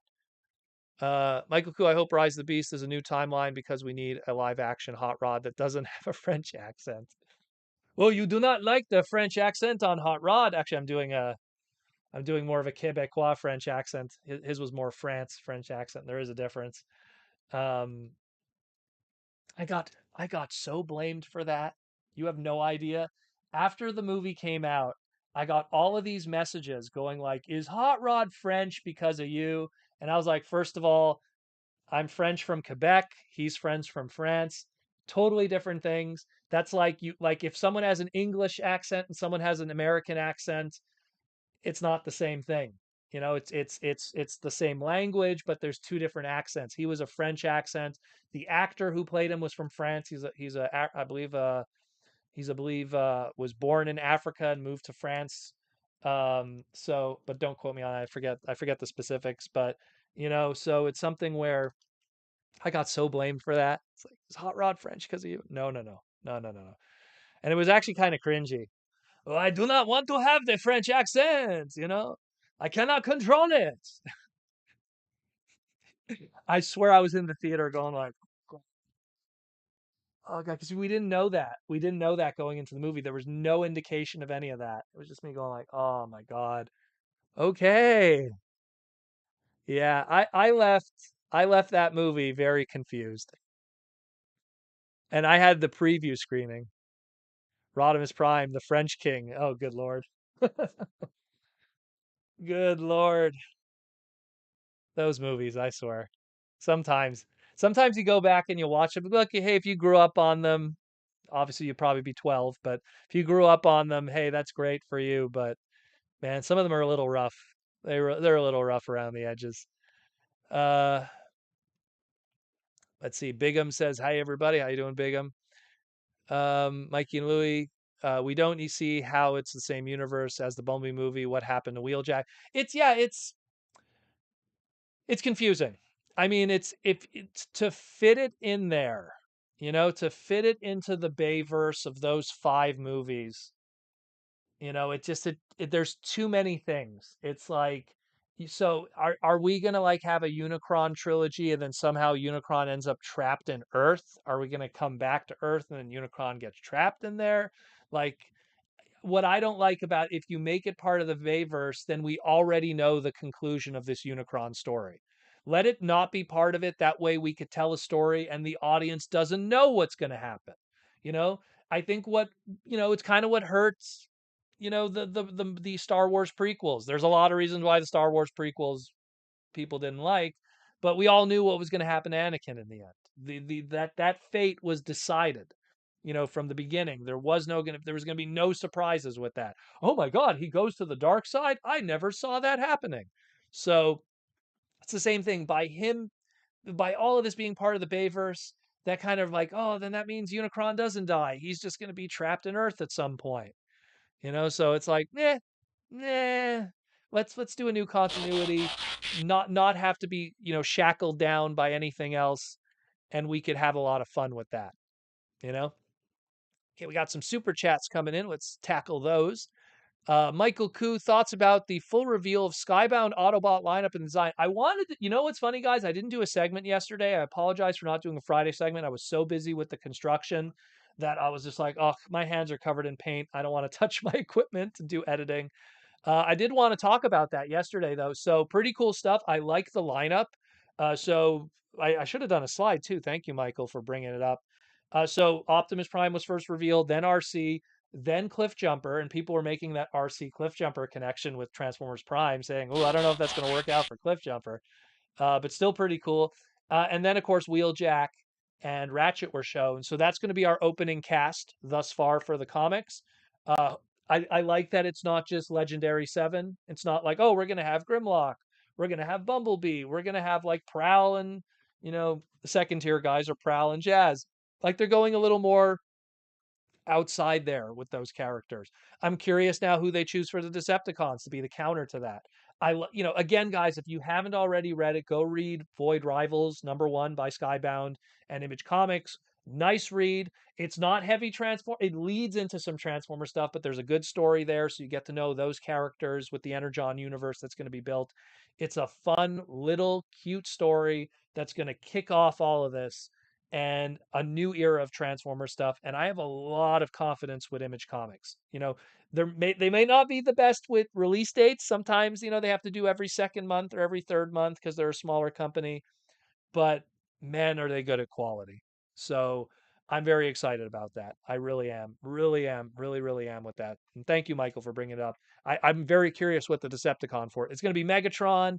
And then let's not do Starscream, Devastator, Soundwave, Shockwave. Let's do off the beaten path. Let's do Megatron and let's do Megatron and a deluxe Insecticon like Barrage. Uh, one piece of Reflector. Like let's not do Viewfinder. Let's do like one of the other ones. And try to think of something really weird. Decepticon forces are so much, and Sunstorm, or Nova Storm, or Acid Rain, or Hot Link or something, like do like a weird one. Do some weird guys, flesh them out, you know, flesh them out. People are going to show up anyways because it's Transformers. Use that as an opportunity to build those characters. So, but I like it. I like it. I'm going to be there October day one, New Comic Book Wednesday. Mark the Comic Hunter, my boy, my favorite store. I'm going to be there day one to pick it up, just like I did with Void Rivals. So Uh, Mark Morales with the super chat. The last night made it clear that the filmmakers didn't care anymore, and the conflicting continuity is a testament to that. Well, especially considering every Transformer movie was, there was Transformers on Earth before that. There was Transformers. It's like, they were in the Egyptians. They were on the moon. They were in World War II. They were with King Arthur and the Knights. It's like I'm tired. Give me something fresh. So no, I agree. I agree totally, Mark. Like and no offense to Michael Bay. I mean, he was a big part of all of this kicking off and being successful. And that first movie worked. It's just what came afterwards didn't work, in my opinion. And I know some people love those movies. Revenge of the Fallen, Dark of the Moon, Age of Extinction, The Last Night. But I'm not part of that. I'm I feel that they do their job as blockbuster movies, but in the big scheme of things and Transformers and all the great stuff we have with Transformers, we could do better. That's not something I want to spend 2.5 hours sitting down and watching of Transformers. I literally could sit down and watch old G1 episodes easily, or Beast Wars episodes, or Japanese episodes, but to sit 2.5 hours and have to go through like 45 minutes of human stuff in Dark of the Moon before the wreckers show up again, that's a stretch. But Protoman, that flying squirrel scene in Dark of the Moon, no thank you. I'll watch a Jason Bourne movie before then if I want that kind of stuff. Ron Diaz, what is going to happen with Studio Series Bayverse? Will they drop in value? Nah, it's not that they will drop in value. It's there's a huge market for that. The Chinese market loves the Bayverse movies. There's other regions that love those movies. There's kids that grew up with those movies that love those movies. So there's always going to be a value for those Bayverse versions if they don't re-release them. Value of product. See, this is how it was forever. For the longest time, back in the day, and when I say back in the day, I mean like when we were just going into like let's say the Unicron trilogy and Armada. We were just exiting Robots in Disguise. The nostalgia was starting to start because of Robots in Disguise, aka Car Robots. They were just starting to do reissues, and for the longest time it was, hey, you want Grapple? There's only one figure. There's the 85 Grapple, and that's it. There's no other version of Grapple that's based off of that G1 version. Hey, you want Hot Rod? There's only one version. You know, yeah, there was reissues and that suppressed the value, but I got to see back then, I got to see how, because outside of reissues, if a character didn't have a reissue, that toy held its value because there was no better iterations. But then they started making updated versions of those characters. And before you know it, do you need to buy 1985 Grapple unless you have a connection, you want to own that vintage version? No, you're going to buy the Masterpiece. You're going to buy the Earthrise one that I just showed. You have your options. So it's something where as long as the options are not available, if you're someone that goes, I want to own 2007 Camaro Bumblebee, and I don't want to own the crappier older versions from when those movies came out. I want to own the Studio Series one. Unless they keep reissuing it, there's only so many to go around. So its value is going to hold. If they do a buzzworthy Bumblebee reissue, then the value obviously goes down. I mean, when they did that 5-pack of the movie stuff, that heavily suppressed the value of the individual Ironhide in there. And I think also the Jazz too started to go up in value at one point because a lot of people didn't pick up that Jazz. So, but when they did that box set, the value went down.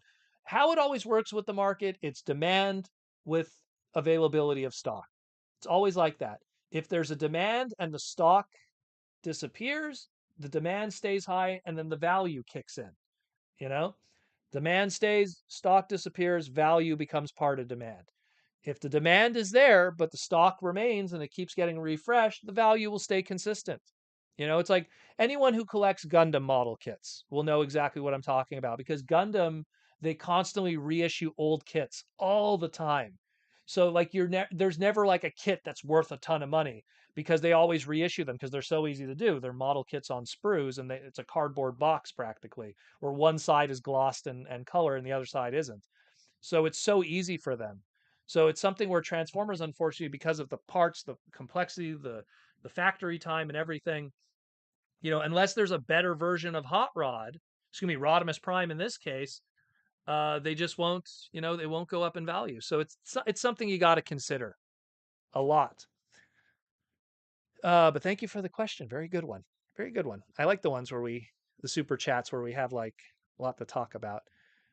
T-Formers 2002's lineup is Megatron, Dirge, Shockwave, Reflector, and Soundwave with his cassettes. But see, again, too many higher tier. Like, and no offense, Shockwave's my favorite Decepticon of all time, but then you're putting Shockwave, and he's like an upper tier character. You need to go weird. Reflector, you're on the right track. You have to have Megatron because you got to have your main villain, but you gotta go off the beaten path a little bit. Take some weird stuff. Do Stranglehold. No, maybe not go into Pretenders, but you know, do something weirder. That's why I went with a deluxe Insecticon instead of an Insecticon. Do Chop Shop, do Barrage. Do Venom. Venom would be cool. Mikey and Lily, will we ever one day get a continuation of the story after Beast Machines? Is that even possible? Yeah, it's called the Bakhan comics. Unfortunately, the closest we got to official continuation was Transformers Universe, which was the toy line, and the Bakhan Wreckers comics. Those kind of were the fusion of those two. What is happening during Beast Machines on a different side of the planet, with a little bit of sequel in there, and then the universe books themselves were the sequel, but they were all comic book based. Will we ever get a true sequel, like let's say what was it, like a planned Trans Tech or something? It would be cool, but one could also argue, when are we ever going to get the true sequel to G1? Like I think that with the storytelling that's media, like cartoons and movies, they don't want to go backwards. They want to go forwards. Comic books, you could have fun with that. 32 pages, 28 pages, tell that story. A what if. They could do it, and it's not high risk. But to do an animation or something, kind of a different story. Roman with the YouTube member question. Hey, Protoman, is there a chance we might see Computron Combiner in Legacy? Well, I don't know if we'll get it right away, but all of those trademarks have to get used again at some point, especially Computron and all his units. So at some point, I know that Computron is, again, like I just mentioned, one of those high demand combiner things. He comes with Scrounge, so that also adds to his value. That Scrounge is part of that. I love Scrounge. Scrounge is cool. Um, but man, oh man, it's like, those guys are really pricey right now, but that's only because like, think about it. If you want Computron, you have the original, you have the Combiner Wars, and then if you really want to stretch it, you have the uh, Creo, if you want to even count that, which I wouldn't, but Creo's there too. Creo existed to really just get those trademarks.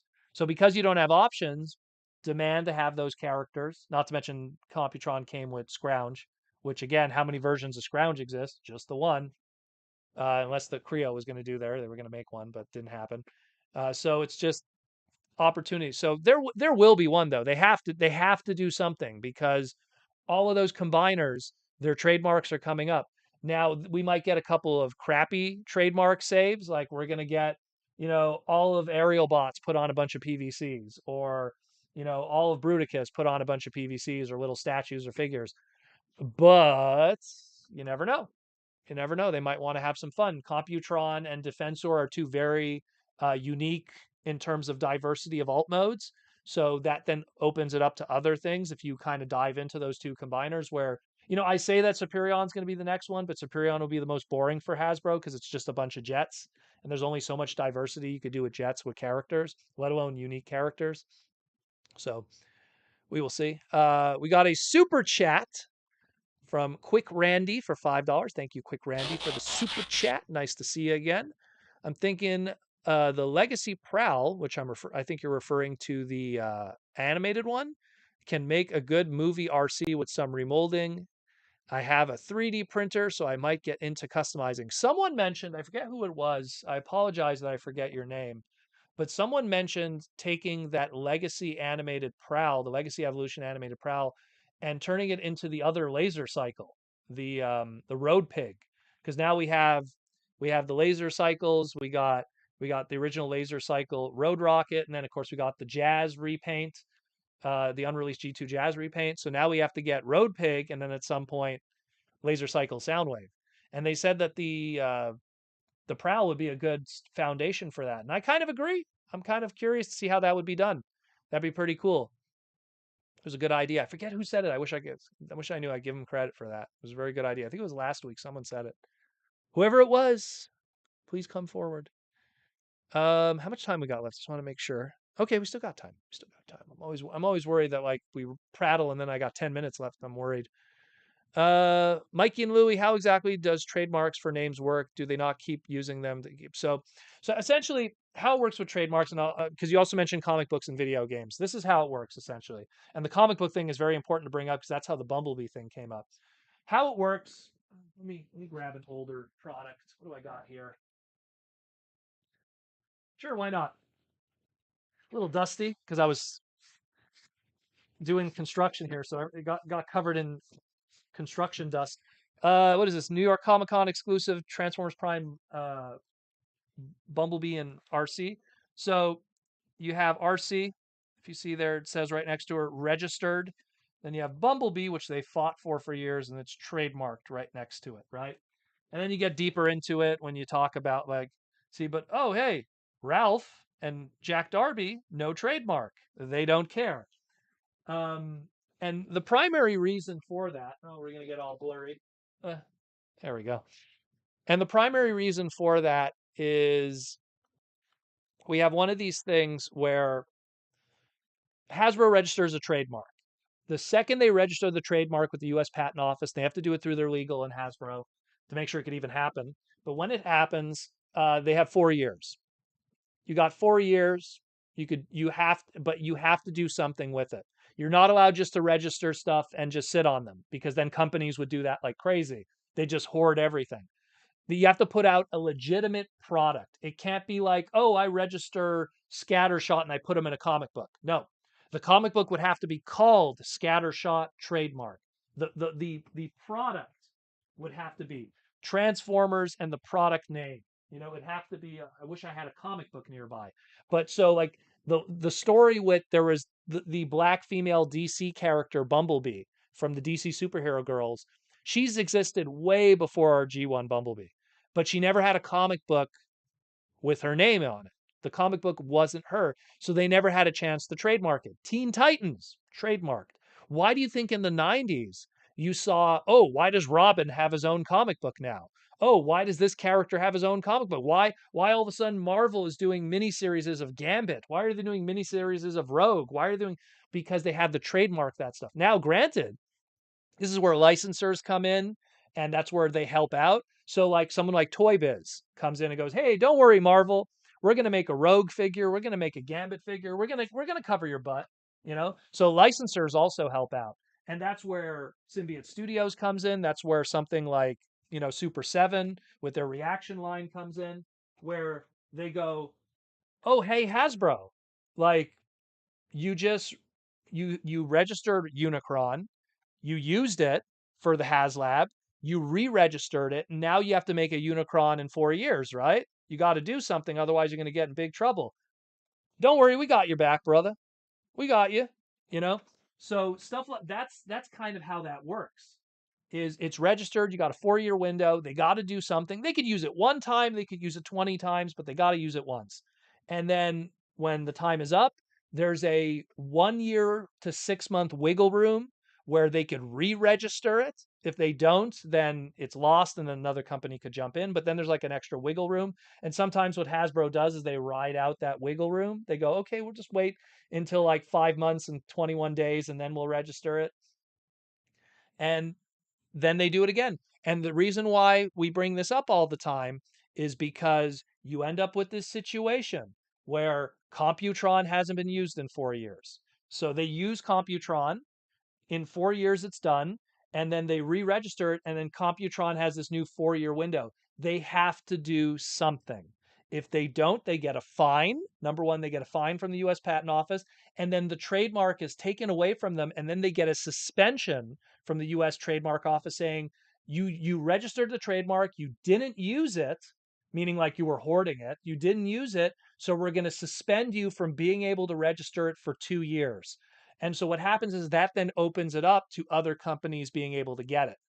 And that's where it gets complicated, because that's where like Autobot Mirage, Hot Rod with all his different versions, Rodimus Minor, da da da da da, Bumblebee having problems. When Jazz was called Meister at one point with the alternators line, and then they called him, what was it called there? Agent Jazz? What did they call him? They gave him a weird name at one point. There was another name for Jazz when they did the Reveal the Shield, you know?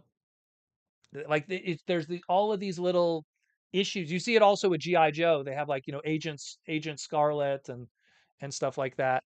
So it's something where I always tell people, if you want to find out what's happening in Transformers, look at trademarks that are going to expire that are important names. If Octo Punch expires, I think they might not worry too much about it, but they're not going to let a Devastator get away. They're not going to let a Superion get away. They're not going to let a Computron get away. If they don't get, I'm trying to think of a weird one, but they'll let like a weird one get away. That's why like all the rescue bots, not rescue bots, the bots, all of those aren't trademarked because they're not worried about, hot links and toaster guy, like they don't care about those really. Thank you. Special Ops Jazz, six shot. Thank you. That's what it was called, six shot. Excuse me, Special Ops Jazz. Um, but that's where like we end up with weird, like you get reissues, you get licensed items, you get weird products that like, oh hey, how come all of a sudden there's this weird PVC statue company or Jada Metals doing metal figures of small figures. Like why is there a Cheetor there or something? Or or Battle Trap or anything like the best example is something like Creo. Like Creo had to do all of that stuff to get all those trademarks. DW Brown, Scrapnel, Hardshell, Motor Breath. Yeah, those were weird times. Motor Breath is a good example because there was a uh, mechanic company that used to sell tools called Motor Master, and for the longest time they had a regional lock on that name, and Hasbro was fighting back and forth with that. And then in the end, they finally won in the end. So Motor Master became with Hasbro, and Moto Master was now with Canadian Tire, which was a regional hardware company. So like there's a lot of complicated stuff with that. It just keeps going on and on with that. Timmy K Poindexter, does Hasbro still have the Erector trademark? No, they lost it many years ago, and I'm pretty sure they don't want it back. As much as I would love for a brand new Erector to exist, I'm pretty sure it's not happening. Megatron must be stopped, uh, no matter the Rodimus cost. Power toy unboxing with the YouTube member question: will Hasbro do a core Dinobots in G2 colors? I'm pretty sure, Rodimus, they're going to milk those molds. We're going to get G2 colors. We're going to get the unreleased G2 colors for the other members. We're going to get, obviously, Monstructor, Dino King. So right away there, so G2, G2 unreleased, Monstructor, and Dino King. 4 repaints, and the 5th being its original colors. That's a win.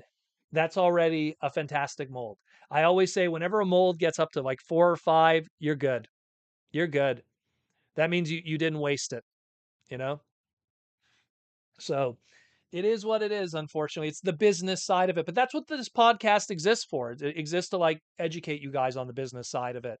And why I work with those Hasbro guys and do stuff with them, because to understand the term inside baseball, you got to understand the nuance of how that stuff works. I mean, there's so many weird ones. So many weird ones. I'm just looking. When they called Octane Tankor, Megatron because must be for whatever stopped, reason they couldn't get no Octane, matter the you cost. know. And then there was Mega Octane, which was used in Robots in Disguise.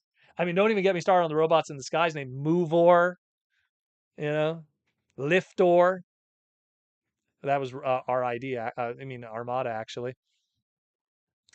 We got a brand new Minicon that joined our YouTube members, the Ritrick Union Collectors. I hope I said that right. Ritrick Union Collectors. Welcome to the Minicons. You could ask to your heart's content, my friend.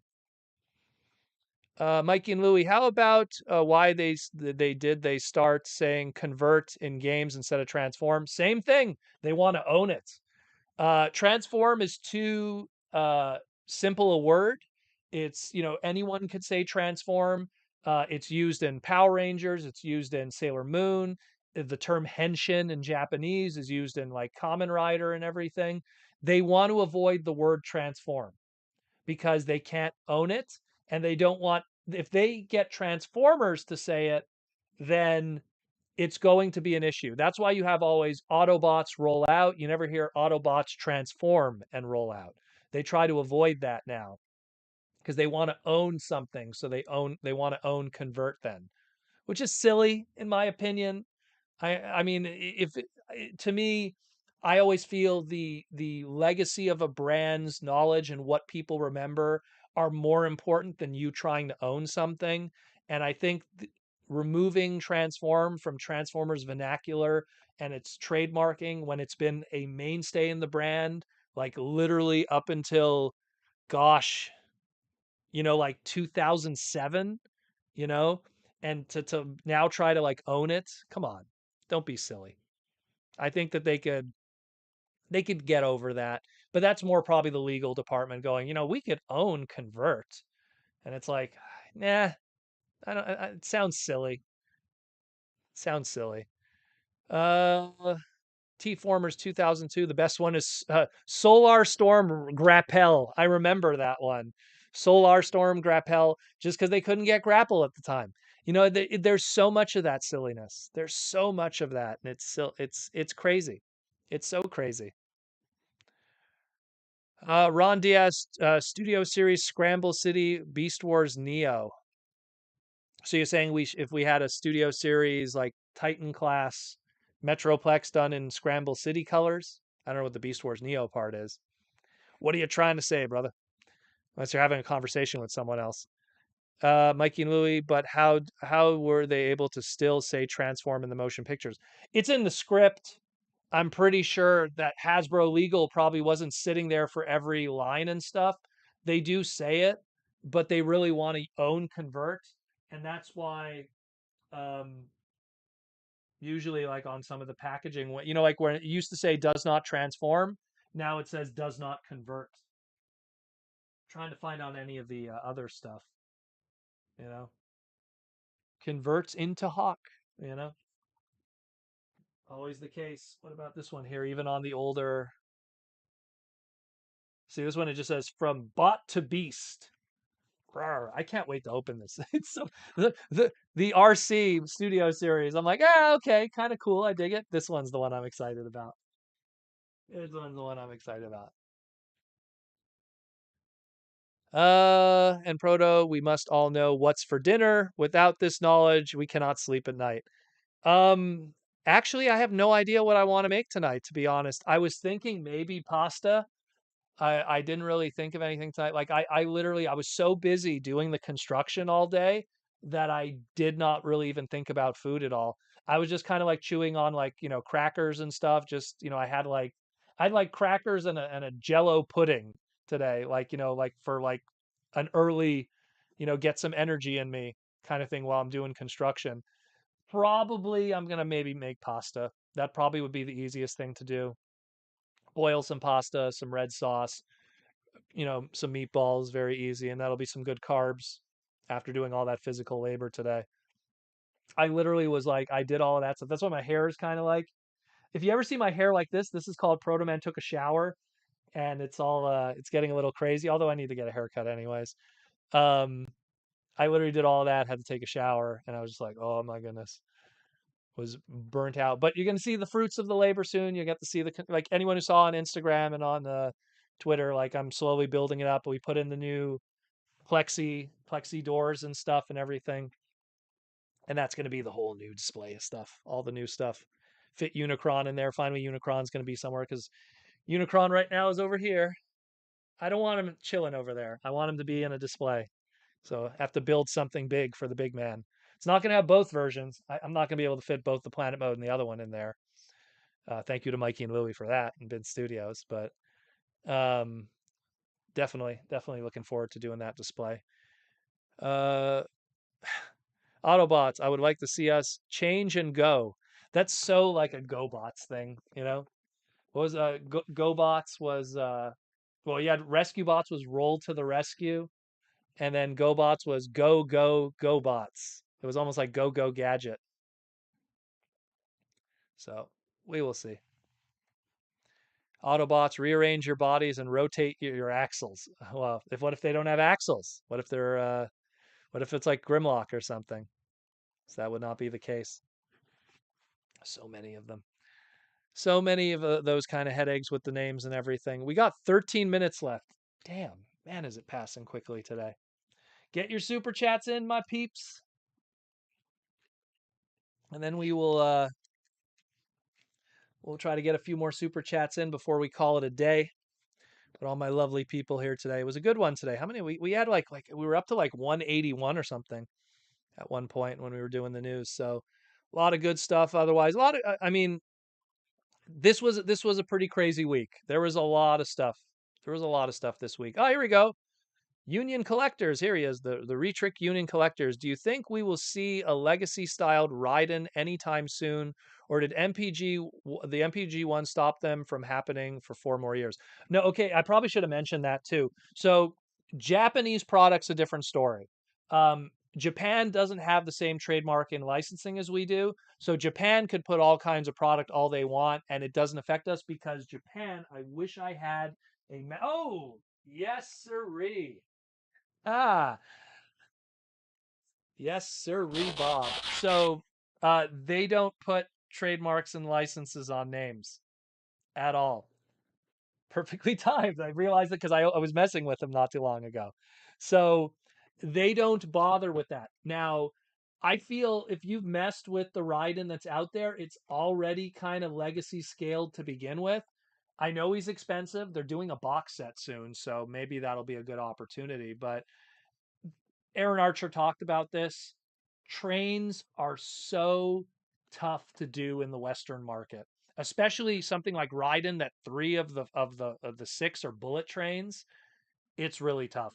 It's really tough. When they did JRX, aka Midnight Express, what was his? Because I know J4, J5, J7, the Japanese names, JR and JRX from Car Robots.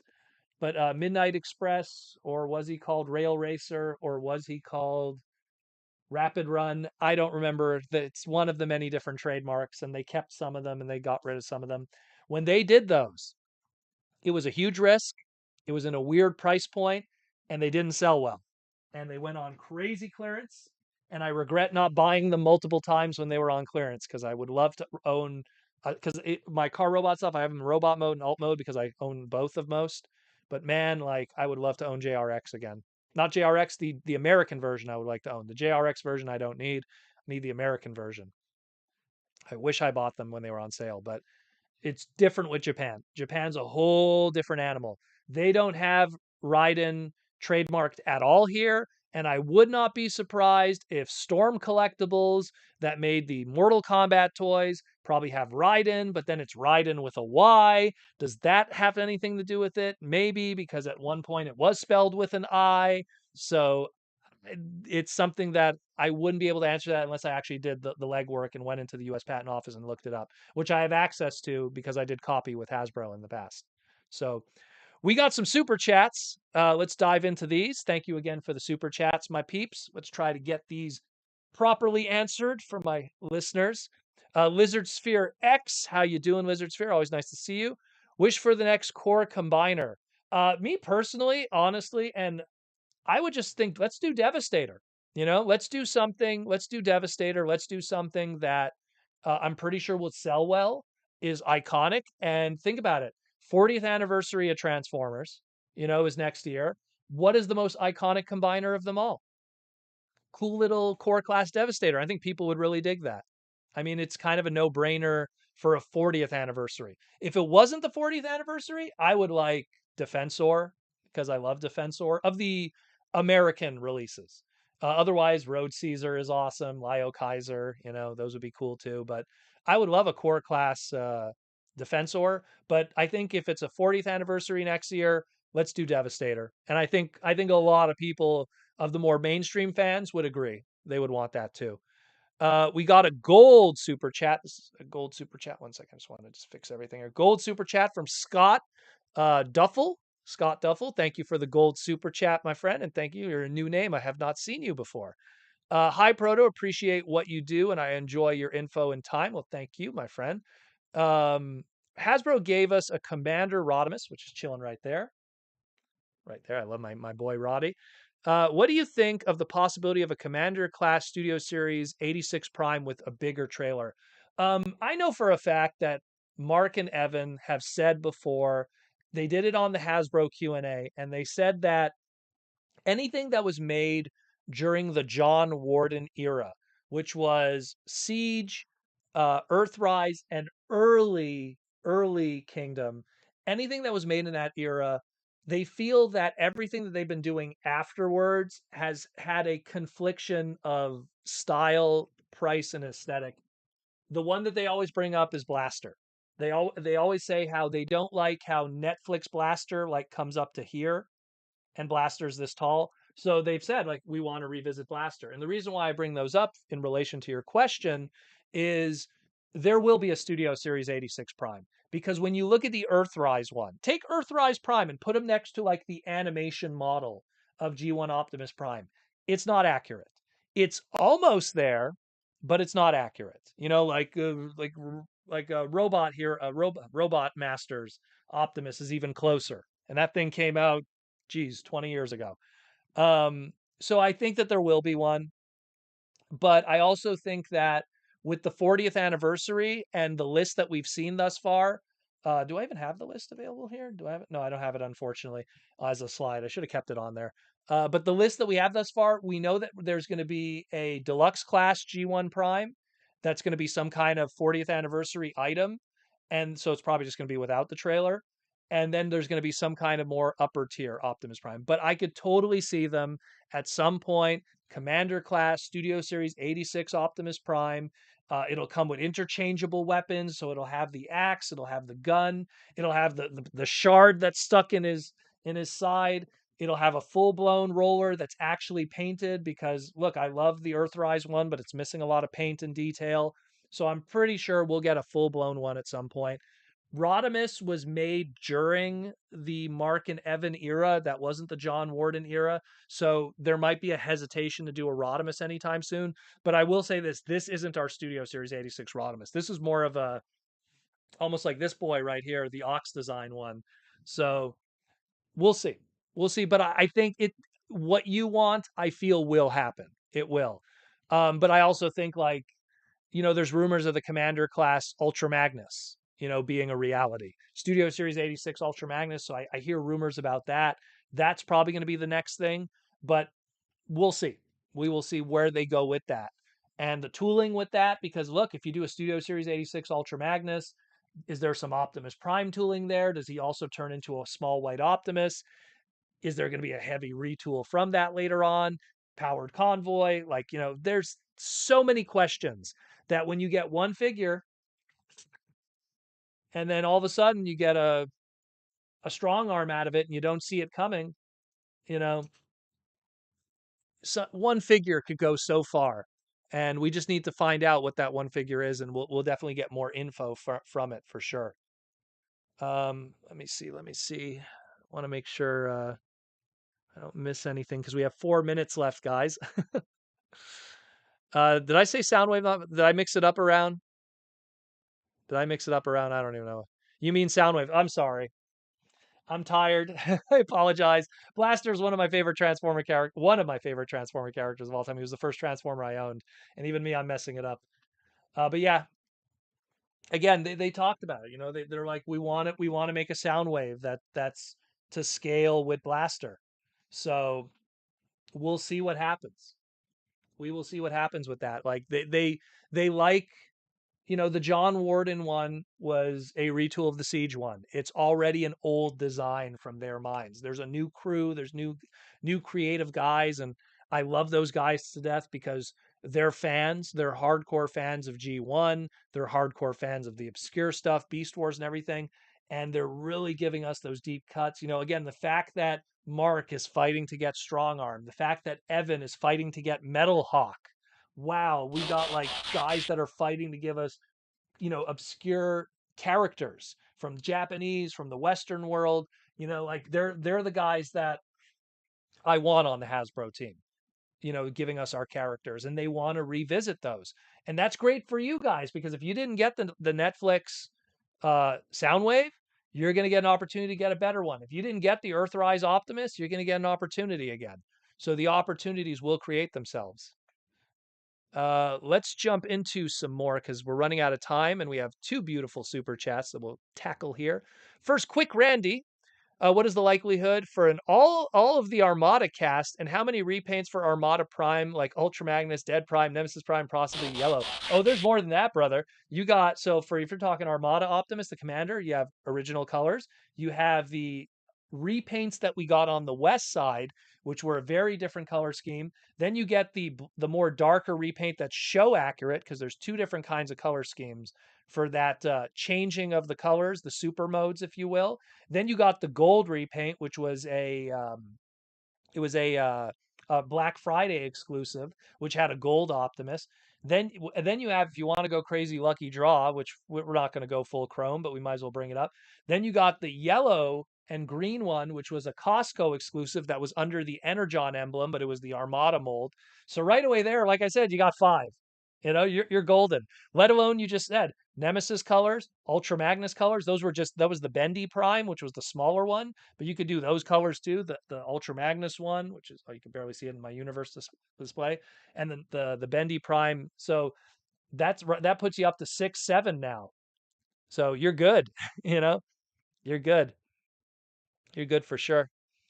Um, I think probably if they have to do one repaint, they'll do like the black the super mode colors. Like they'll do that one, but the animation accurate ones that Japan got, because we got different ones here. We got like more of a, it's like a blue with the red mouthpiece and everything, and theirs was different. Theirs was more of a black almost in a lot of ways. Because I'm looking at both right now, and yeah, it was kind of like that. Where we at? But thank you, Quick Randy, again for a beautiful super chat. We got a gold super chat from Eric Braley. How you doing, Eric? Um, let's jump into a Titan tidal wave. Yes or no? Who knows? So, and this goes into Quick Randy's question too. So, because Quick Randy was like, "Are they going to complete the Armada cast?" I think that they'll slowly get to it. I mean, as long as they're deluxe class characters, it has a better chance. The bigger characters like a Jetfire combiner, there's a chance. I know that Sam Smith spoiled stuff. Sam Smith did one of the live streams and he was messing with the Optimus, excuse me, the Megatron, and he said something's going to combine with it. And then BMAX like, oh, yeah, you're spoiling stuff. Does that mean tidal wave? Does that mean mini cons? Mini cons seem a little more realistic. And then here's the other thing. If you had a Titan class tidal wave, right? If anyone who owns the leader class Megatron that we have right now, the brand new one, if we have a Titan class tidal wave, there is no way that thing is combining with him, because all of those pieces that would make his arms and stuff would be massive on him.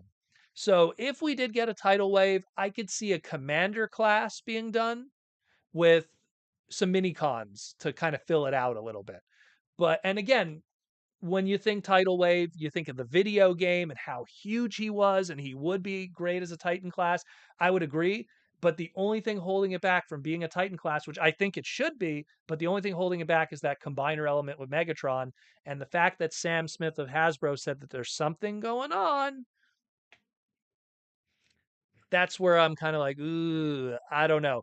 It wasn't the last live stream. I think it was the live stream before that one we had. Or was it the one before even that one? I think it was the third to last one we had. It was the one where they revealed Armada Megatron. And Sam, matter of fact, dropped that hint. So we'll definitely find out in the near future, because the fact that they mentioned it means that it's being made. It's not something that's on the cutting room floor and they're thinking about it maybe. It's being made right now, and Megatron has the tooling for it. So, um, Retrick Union Collectors with the YouTube member question. uh, why don't they reuse commander molds often? The only ones I can think of are the repaint. Well, the problem with commander molds is that they're big and they're expensive to manufacture. And because they're big and expensive to manufacture, at the end of the day, Hasbro is at the will of toy retailers. So if Walmart goes like, "Hey man, we could only deal with one Commander a year and one Titan a year, and that's all the shelf space we could give you," then that's all they're going to do. But if they like, a nice, you know, J hook hang for some pegs, and you could fit like 8 of these on a peg, you're going to do more deluxes. You know, if you could do a punch hole hook and you could fit 10 of these, you're going to do more of these. But if you have, gosh, I wish I had one nearby, but if you have a giant, oh, here I have a box set, when you have like big box sets like this, you only do those so many times, and look at it, it's all the same mold, and it ends up going on clearance. What did I get? This was a clearance item, because they know that they take too much space. They lose money on it. They don't lose money, but they lose profit that would have been more profit by doing it as a clearance item. So they're hesitant with Titan and Commander. And again, look at what's been happening with Titan where stuff goes on clearance. Look at the Commander classes that have passed thus far. We had Commander class Motormaster didn't go on sale, but Rodimus did, you know? So that gives them hesitation. It makes them go like, ooh, I don't know. And he takes space. The size of a Commander class box could be like 3 carded figures, 4 carded figures, and sometimes the margins are better for that.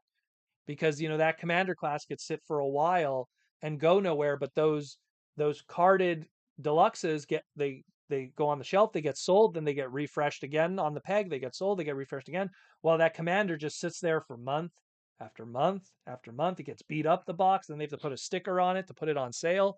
So that's why there's a hesitation to do the repaints, because you could look at it and go like, okay, commander class Jetfire, they did the shattered glass, they didn't do anything with Skyfire, but that's kind of a tough one to do outside of doing shattered glass colors.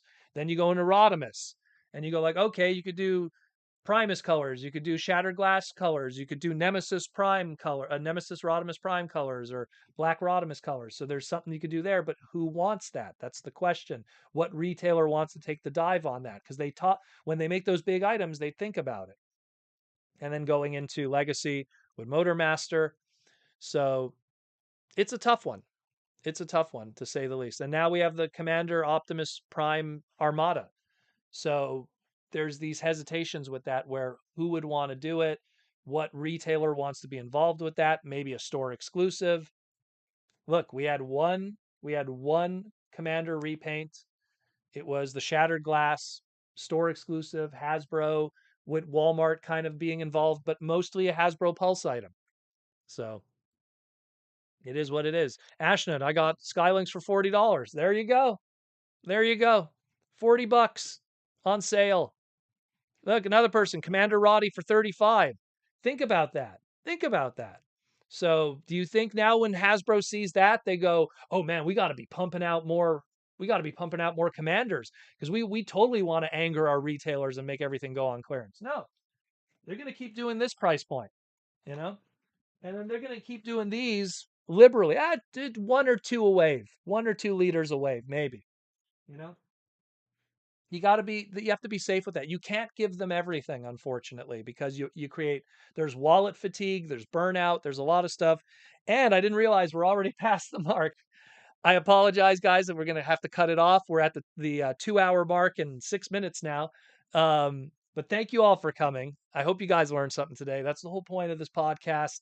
I hope that, look, we're the #1 Transformer podcast in the world with viewers, and we have the greatest fans in the world. And I like to feel that you guys come here because you guys learn stuff. You guys learn stuff that you aren't able to get anywhere else. It's not just opinion piece podcast, although I give my opinion, but it's more about understanding the ins and outs of this hobby, understanding how it works, where it goes, and just being educated about the Transformer world, both on a historical standpoint, on a business standpoint.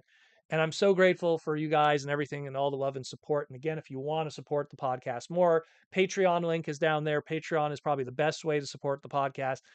If you're not a Patreon person, there's the YouTube join link. We had a new member today in Union Collector. He joined us today. So thank you, Union, for joining us. Awesome stuff. Again, thanks for all the love and support, guys. It's always great what we do here in the pod, and I can't wait for when TFCon rolls around next month, and I'm going to get to see a bunch of you in person at the Aaron Archer table. We have an exclusive for the Patreon people coming up. If you are a Patreon member for more than 2 months since May, you're going to get a free exclusive, and then, of course, you can also pick them up at TFCon and stuff, too. A lot of great stuff coming. A lot of great stuff coming, guys. I can't wait between the Symbiote Studios reveals we have planned, the exclusives that we have planned, stuff. The prototype is always right staring back at me right here. Can't wait to reveal that. People are going to be excited about that one too. I'm probably going to announce that maybe a week before TFCon. So much craziness going on, and more new official Transformer product to be revealed maybe this week. Who knows? So stay tuned for that. Thank you all for the love and support. Take care of yourselves. Take care of your loved ones, your family, your friends. It's a beautiful world out there. The internet does not reflect the beauty that is this cool world with all the cool stuff in it. There is no reason to be depressed, angry, or sad about all the drama in this world when there's so many cool things to enjoy. And this is just one small piece of it. So I'm out of here. I'm going to go hang out with the loved ones myself, play some video games, have some delicious pasta, and enjoy the rest of my evening. Take care of yourself. I love you all. I'm out of here.